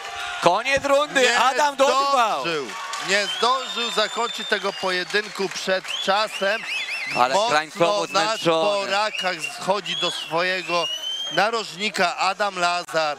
Ale naprawdę, to jest zawodnik, który ma kawał serducha. On oczywiście wstanie tutaj, podejmie rękawicę, dalej będzie się bił. Ale ta różnica kilogramów też w tym pojedynku robi znaczenie, ma znaczenie. I też doświadczenia. I też doświadczenie, dokładnie. Adrian Dudek mierzył się z Dominikiem Humburgerem. czy jak ostatnio w pojedynku z Łukaszem Dziudzią, to są zawodnicy naprawdę na mocnym europejsko-światowym poziomie. No i też walki w MMA 3x5, jednak ta praca w MMA jest dużo ciężka niż w pięściarstwie. No i ta kondycja, to właśnie to, co widzimy przy siatce, kiedy Adrian potrafi te wsadzać krótkie ciosy, to właśnie wywodzi się z treningu w MMA, z walk MMA. No i to procentuje w tym pojedynku z Adamem Lazarem. Tak, Seba, czy uważasz, że ten pojedynek dojdzie do końca? Myślę, że będzie tu... Czy się zakończy przed czasem? Myślę, że będzie tu raczej przed czasem, ponieważ Adam jest też krańcowo zmęczony, no i Adrian ma kowadła w swoich dłoniach. Sędzia już. Jeszcze tam wycieramy, tak. Oktagon, podłoga śliska, ale już sekundanci wychodzą i zaczynamy. Ostatnia odsłona tego pojedynku, mocno Dudi od razu do przodu. No. Adam próbuje tak ciosem. Mocne ciosy, już się Adam odwraca od przeciwnika. Ale cały czas jeszcze trzyma się na nogach, naprawdę, ale charakter do walki. Charakter, brawo, tak. Jestem ciekawy, jakby Adam tutaj więcej czasu miał na przygotowanie się. Ale naprawdę, no, Adrian tutaj swoim doświadczeniem, taką mądrością w walce pokazuje, że jest te 3 levele dzisiaj wyżej. Sędzia rozrywa. Adam Lazar ledwo stoi już na nogach. Ale on cały czas chce się bić. Chce się bić oczywiście, ale ledwo stoi i to jest kwestia czasu, kiedy ten pojedynek zostanie zakończony. Koniec walki. Właśnie zostaje zakończony teraz. Adrian Dudek wygrywa przed czasem, brawo Dudi! Brawo Adrian, brawo, naprawdę świetnie się to oglądało, wspaniałe zwycięstwo. No a teraz czekamy na twój powrót do okrągłej klatki KSW i na kolejną wygraną w MMA. Ale wielkie brawa też tutaj dla Adama Lazara, który pokazał naprawdę niesamowity charakter, niesamowite serce do walki. Przyjął ten pojedynek last minute, ważył 7 kg mniej, a mimo to starał się stawiać swojemu bardziej doświadczonemu rywalowi. Wielkie brawa dla obu fighterów.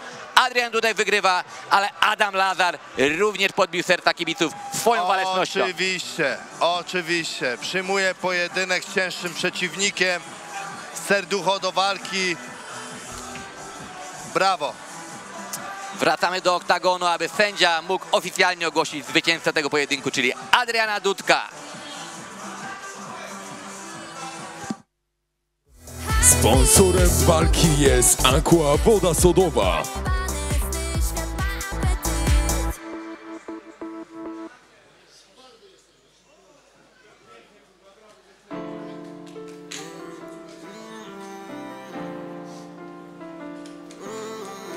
Proszę Państwa, przez knockout w trzeciej rundzie wygrywa Adrian Dudek! Kiedy życie milionera to było marzeniem jak wyjście z Golda. Bo na punkcie zarabiania mam hopla. Mówię o bankach, nie o tysiącach. Ona spytała o kontakt, więc dałem jej tościa. Dalej nie mam popkillera, już zasługuję na nagrodę Nobla. Kiedy życie milionera to było marzeniem, ja wyszedłem z Golda. Bo na punkcie zarabiania mam hopla. Mówię o bankach, nie o tysiącach. Do nowej jest klasy ze starego Opla. Poza szampanem dziś nikt już nie może mnie oblać.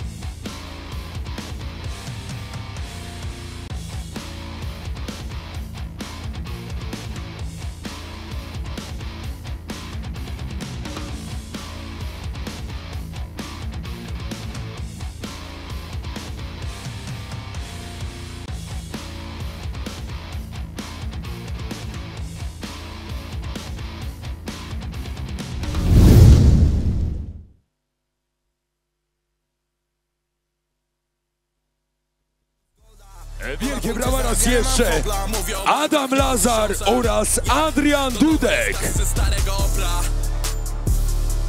A zanim przejdziemy do main eventu i walki o pas, Raz jeszcze na scenę zapraszam Bastajpana. Ja. Tak jest.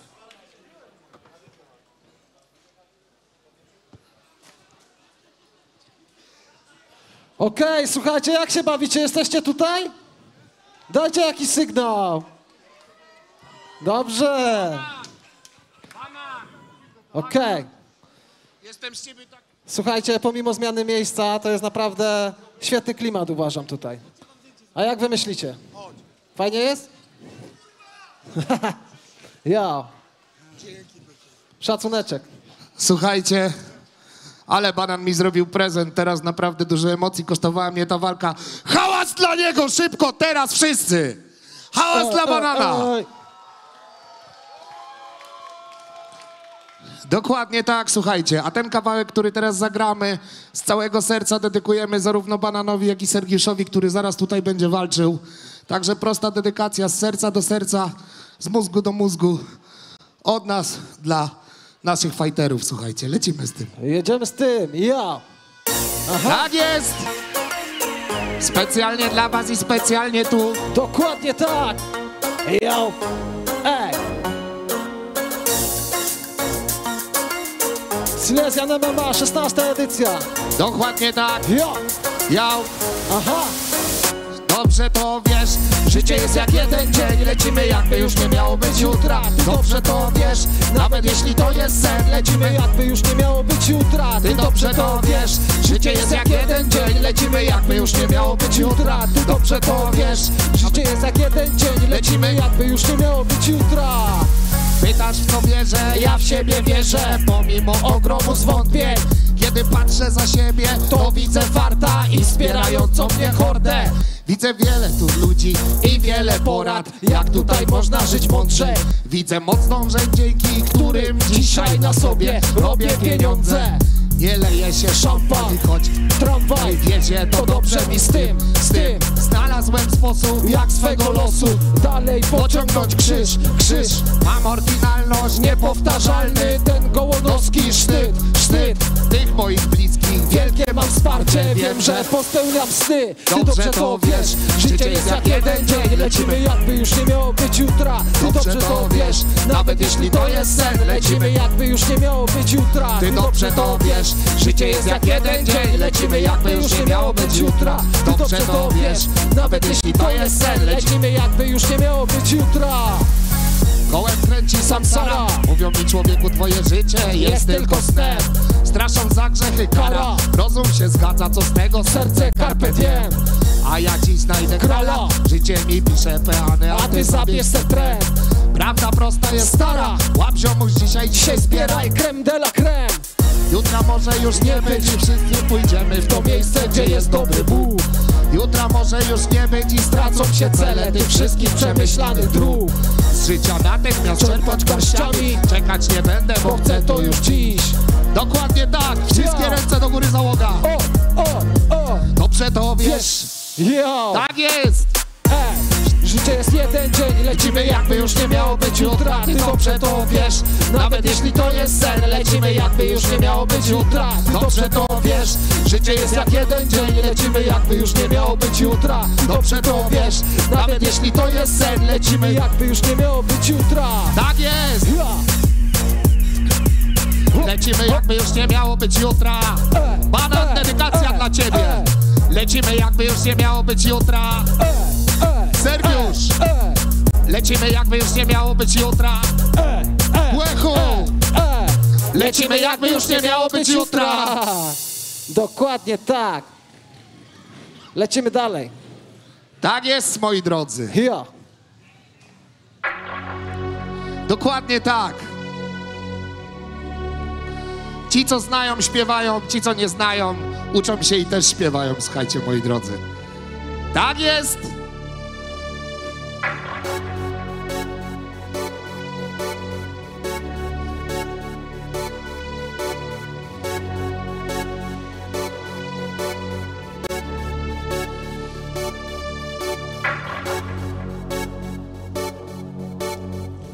Okej, Sosnowiec i okolice, dajcie jakiś sygnał! Dokładnie tak. Silesian MMA 16. W zakazy ubrana, nikogo nie zabiła, a jednak zakazana. Dla Rasta sakramentem jest marihuana. Sadzić, palić, zalegalizować. Rzeczpospolita Polska w zakazy ubrana, nikogo nie zabiła, a jednak zakazana. Dla Rasta sakramentem jest marihuana. Sadzić, palić, zalegalizować. Po ciężkim dniu odprężenie. W dobrym towarzystwie upalenie. Boski chillout mógłby trwać na wieki. Obserwacja faktów przez ciężkie powieki. Ale co Dża dał, Dża błogosławił. Babilon wolności we mnie nigdy nie stławił. Na bok agresja, na bok społeczna presja. Tu na dole Rasta, rabada obsesja. Rzeczpospolita Polska w zakazy ubrana, nikogo nie zabiła, a jednak zakazana. Dla Rasta sakramentem jest marihuana. Sadzić, palić, zalegalizować. Rzeczpospolita Polska w zakazy ubrana, nikogo nie zabiła, a jednak zakazana. Dla Rasta sakramentem jest marihuana. Sadzić, palić, zalegalizować. Czemu ja nie mogę palić, oni mogą wódę chlać? Co to da i tak buraki dalej będą feteć pać? Demokratyczne zaprzeczenie podstaw demokracji. Chcecie wojny, ja będę bronił swoich racji. Jawne dyskryminowanie, 5 lat za posiadanie. Co gandzia jest wstępem, pewnie sranie w banie. Nie chce to nie weźmie, przecież swój rozum ma. Dajcie wreszcie spokój dzieciom Dża. Ej, Rzeczpospolita Polska w zakazy ubrana, nikogo nie zabiła, a jednak zakazana. Dla Rasta sakramentem jest marihuana. Sadzić, palić, zalegalizować. Ej, Rzeczpospolita Polska w zakazy ubrana, nikogo nie zabiła, a jednak zakazana. Dla Rasta sakramentem jest marihuana. Sadzić, palić, zalegalizować. Dziękujemy wam bardzo. Basta i pan Jakub Kłak. Sergiusz, trzymamy za ciebie kciuki i jesteśmy tutaj z tobą. Dokładnie tak. Dzięki wielkie.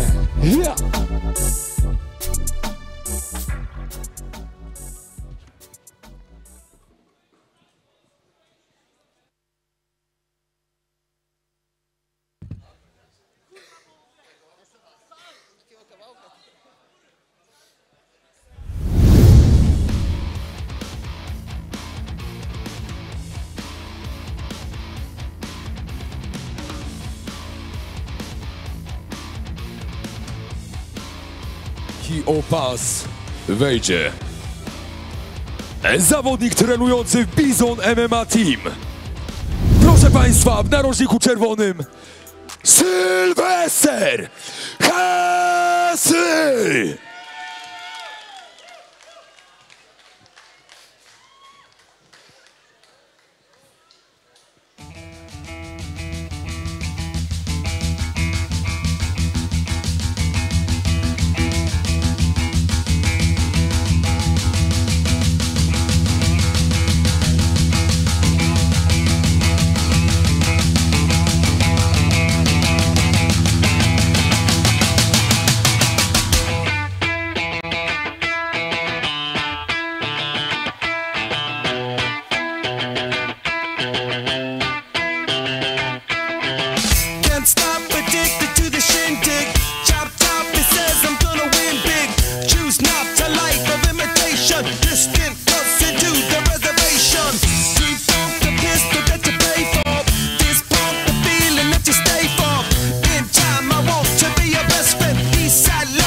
Come and tell me when it's time to breathing in the snow cone. So smart, she's leading me to ozone. Music, the great communicator. Used two sticks to make it in the nature. A jego przeciwnikiem w narożniku zielonym będzie zawodnik trenujący w Silesian Cage Club. Proszę Państwa, Sergiusz Uzarek!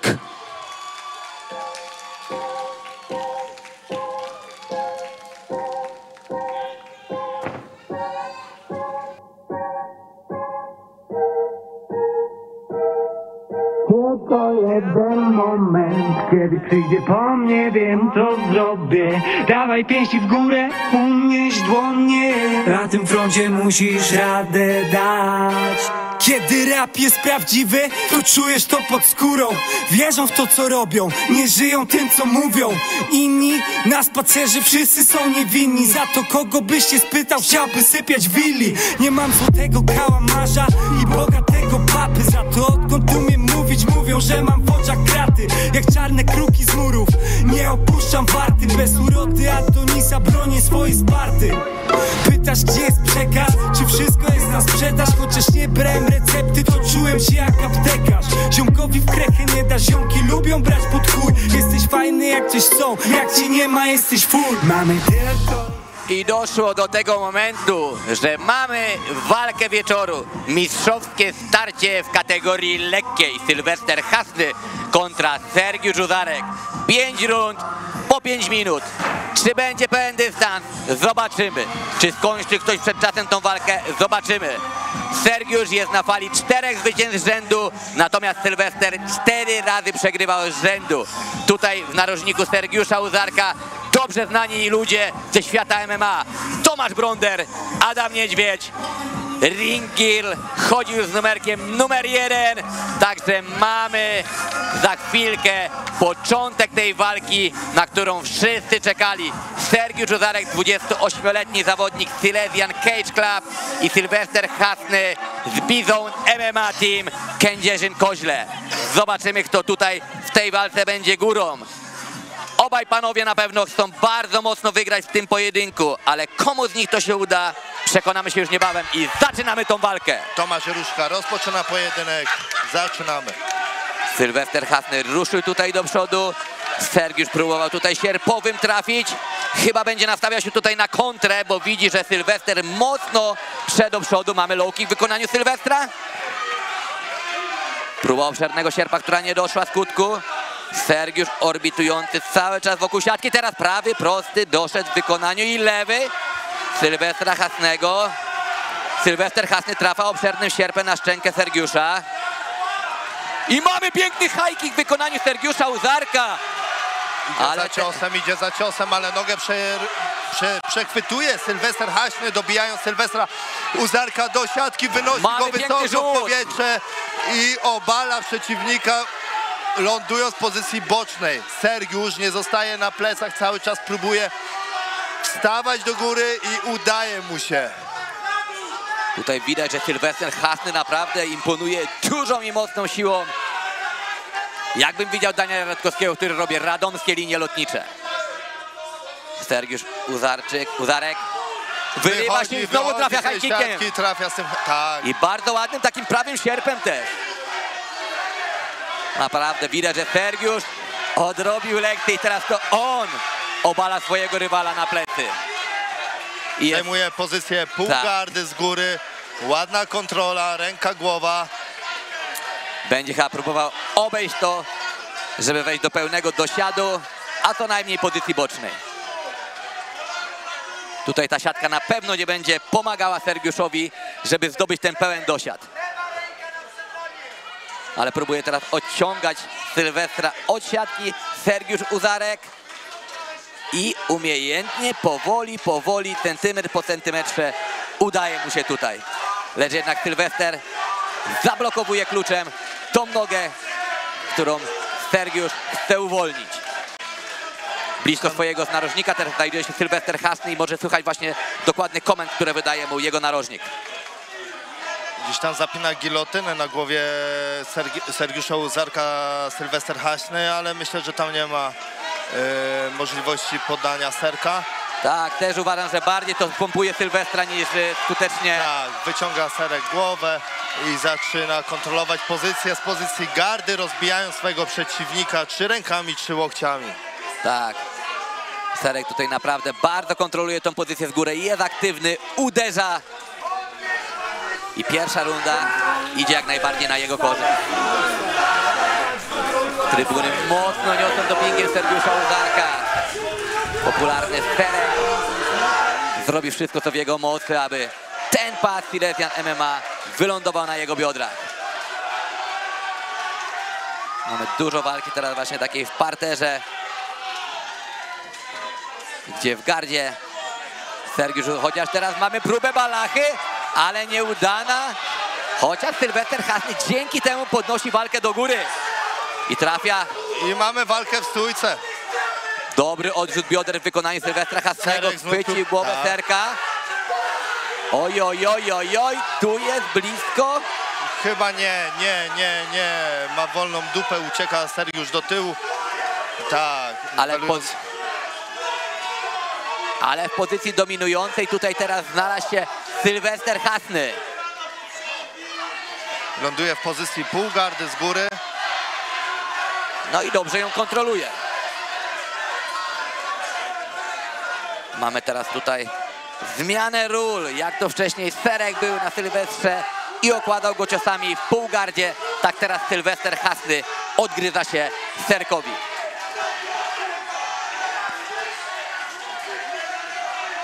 Tak, tutaj widzimy, że Sylwester próbował wyrwać tą nogę, którą dobrze blokuje Serek, nie dając przejść do pozycji bocznej, co później już wiązałoby się z łatwiejszym przejściem do siadu. Ale mamy! I mamy pozycję Sylwester boczną. wyszedł, tak. Hasny z góry zajmuje pozycję boczną, zaczyna stabilizować tą pozycję. Tak, każdy tu się spodziewał, że będzie jednostronna walka w stronę Sergiusza, ale Sylwester Hasny naprawdę pokazuje w tym pojedynku, że nie odda tak łatwo tutaj zwycięstwa swojemu rywalowi. No, kontroluje nam tą pozycję dobrze. Jest bardzo skuteczny tymi łokciami właśnie, mówię to. Próba zapięcia tam krucyfiksa. Mamy przejście do dosiadu. Ale już nie starczy czasu na wykończenie tej walki. Mamy koniec pierwszej rundy. Ale punkty. No, pierwsza runda dla Sylwestra Hasnego. Też tak uważam, że Sylwester Hasny właśnie tutaj tą końcówką, tymi dwoma obaleniami, szczególnie tym jednym rzutem mocno zapaśniczym. No, druga połówka rundy na pewno nie idzie po myśli Sergiusza Uzarka. Sergiusz teraz dostaje tutaj cenne wskazówki od Tomasza Brondera. Tomasza Brondera oczywiście na pewno kojarzycie z innej roli, jeśli oglądacie KSW i inne znane federacje w Polsce, to wiecie, że Tomasz Bronder jest zawsze jednym z głównych sędziów ringowych. Adam Niedźwiedź z nowym tatuażem, no ale Adama Niedźwiedzia też zapewne kojarzycie z walk w MMA, walczył w Penie, walczył w KSW, naprawdę niesamowity zawodnik, zresztą jak jego siostra, która walczyła w Invicta FC. Mamy teraz tutaj właśnie powtórki najlepszych akcji z tej pierwszej rundy walki. No naprawdę Sergiusz zaczął fajnie ten pojedynek, dobrze sobie radził. I te high kicki były bardzo fajne. Tak, do połowy pierwszej rundy. No i później zaczął oddawać tą inicjatywę. Błąd, malutki błąd, większy błąd. No i skończył tą walkę w dosiadzie. No i szczególnie właśnie mówię, że zdobył dosiad Sylwester, to już mogło być takie zapieczętowanie, że warto tą rundę postawić na jego korzyść. I co teraz odbywa się w głowie Sergiusza? Gotowi, zaczynamy drugą rundę tego pojedynku. Zaczyna od prostego Sergiusz Uzarek, próba front kicku. Sylwester próbuje ciosem na dół zahaczyć tutaj Sergiusza, ale nie dochodzi celu. Low kick wykonany Sylwestra. Mocny tak, Hasnego mocny low kick. Nie wiem, czy tutaj panowie będą w stanie wytrwać. Próba sprowadzenia Uzarka, przechwytuje głowę Hasny Sergiusza Uzarka. Czy ta gilotyna siedzi? Koniec pojedynku, Sylwester Hasny nowym mistrzem MMA Silesian przez duszenie gilotynowe w drugiej rundzie. Coś niesamowitego, tego nikt się tutaj nie spodziewał. Sergiusz Uzarek faworyt miejscowej publiczności, faworyt wszystkich, którzy obstawiali ten pojedynek, ale Sylwester Hasny z Bizon MMA Team udowodnił, że w wieku 37 lat można zostać mistrzem, a więc Sylwester Hasny mistrzem Federacji Silesian MMA w kategorii lekkiej. Cóż to była za walka, cóż to była za gala. Tomasz, oby częściej takie wspaniałe widowiska przyszło nam komentować. Już jutro gala VIP 6 o godzinie 19 w tym samym pięknym miejscu, Amfiteatr w Sosnowcu. Ja nie będę komentował, ale zamiast mnie będzie Kamil Młodziński, wspaniały pięściarz i oczywiście Tomasz Jakubiec. Ja zostaję tutaj do jutra. Tak, ty zostajesz do jutra i na pewno będziesz się ekscytował tymi świetnymi pojedynkami, ponieważ takie federacje jak Silesian MMA czy Walcz i Pomagaj budują naprawdę niesamowite gale. Brawo, dziękujemy za dzisiaj. Komentował dla was Sebastian Szczerek i Tomasz Jakubiec.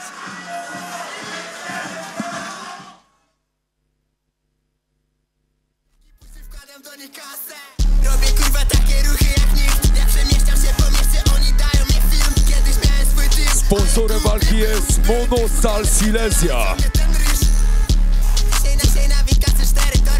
Nie mam Gucci torby, mam Witka z torby. Mój jedyny problem jak zmieszczę te torby. No bo fura ma tylko 2 sloty. Chce się ze mną bratać, sorry, nie ma sera. Ona chce mi dawać głowy, to modelka. Jestem na osiedlu, w którym zaczynałem, suko. Kręcę to na parkingu, gdzie zacząłem, suko. Proszę Państwa, w 50 sekundzie rundy drugiej przez duszenie gilotynowe wygrywa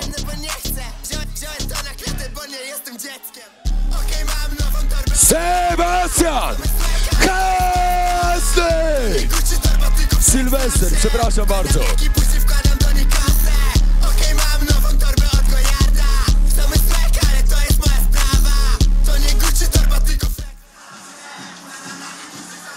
Za nami już gala Silesian MMA 16. Mieliśmy naprawdę 9 ekscytujących pojedynków. Było dużo poddań. Były też nokauty.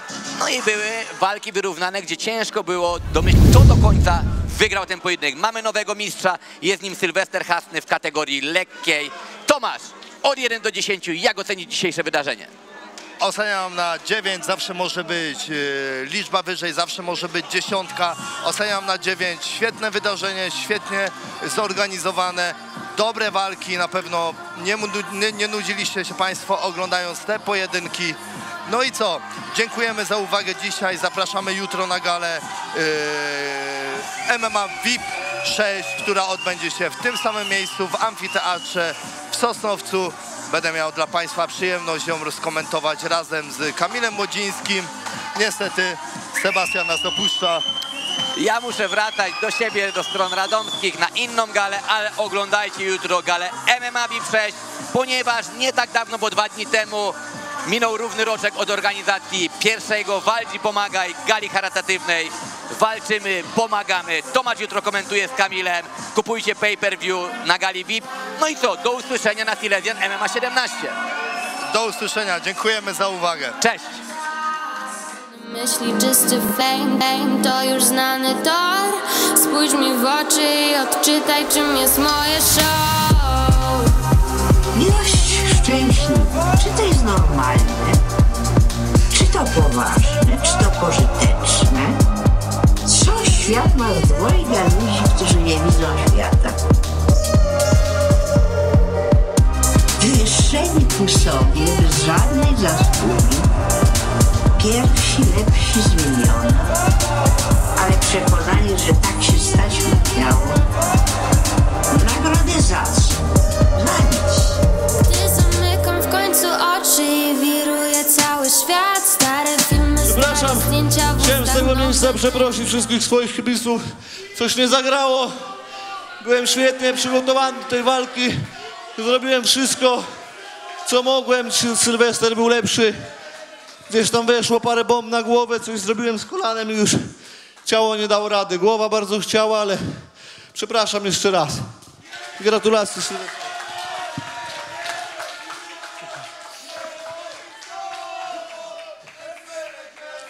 Brawa dla Sergiusza, naprawdę prawdziwy wojownik i dobry człowiek. Ja bym szczególnie chciał podziękować mojemu zespołowi, moim trenerom, którzy byli zawsze ze mną na dobre czy na złe. Postawili mnie w ciężkich życiowych chwilach na nogi, także dziękuję wszystkim, którzy tu przybyli. Naprawdę chciałbym wam podziękować każdemu osobno, ale szczególnie mojej rodzinie, bo zawsze przy mnie była. Mój brat jest dla mnie jak ojciec, wiesz o tym. I tak samo kocham moje dzieci. Dziękuję całej rodzinie i również tobie, ukochana. Dziękuję. Proszę Państwa, walka wieczoru, Sylwester Hasny oraz Sergiusz Uzarek. A ja już z wami się żegnam. Jutro gala, walcz i pomagaj. Widzimy się, mam nadzieję, również z wami. Ja nazywam się Jan Jędzierowski. Dobrej nocy, do usłyszenia, do zobaczenia. Cześć! Sam byś nie uwierzył, co mi zrobi za to Gucci. Sam byś nie uwierzył, co one zrobią za Valencia. Jadę 140, niech wypierdalają piesi. W środku miasta auto samo zmienia biegi. Mam na sobie dres, który wygląda jak dżinsy. Bluza Balenciagi, ona ma paznokcie pod kolor bielizny. Chyba jestem pijany, bo chuj mnie obchodzi, co o mnie pomyślisz. Zapach marihuany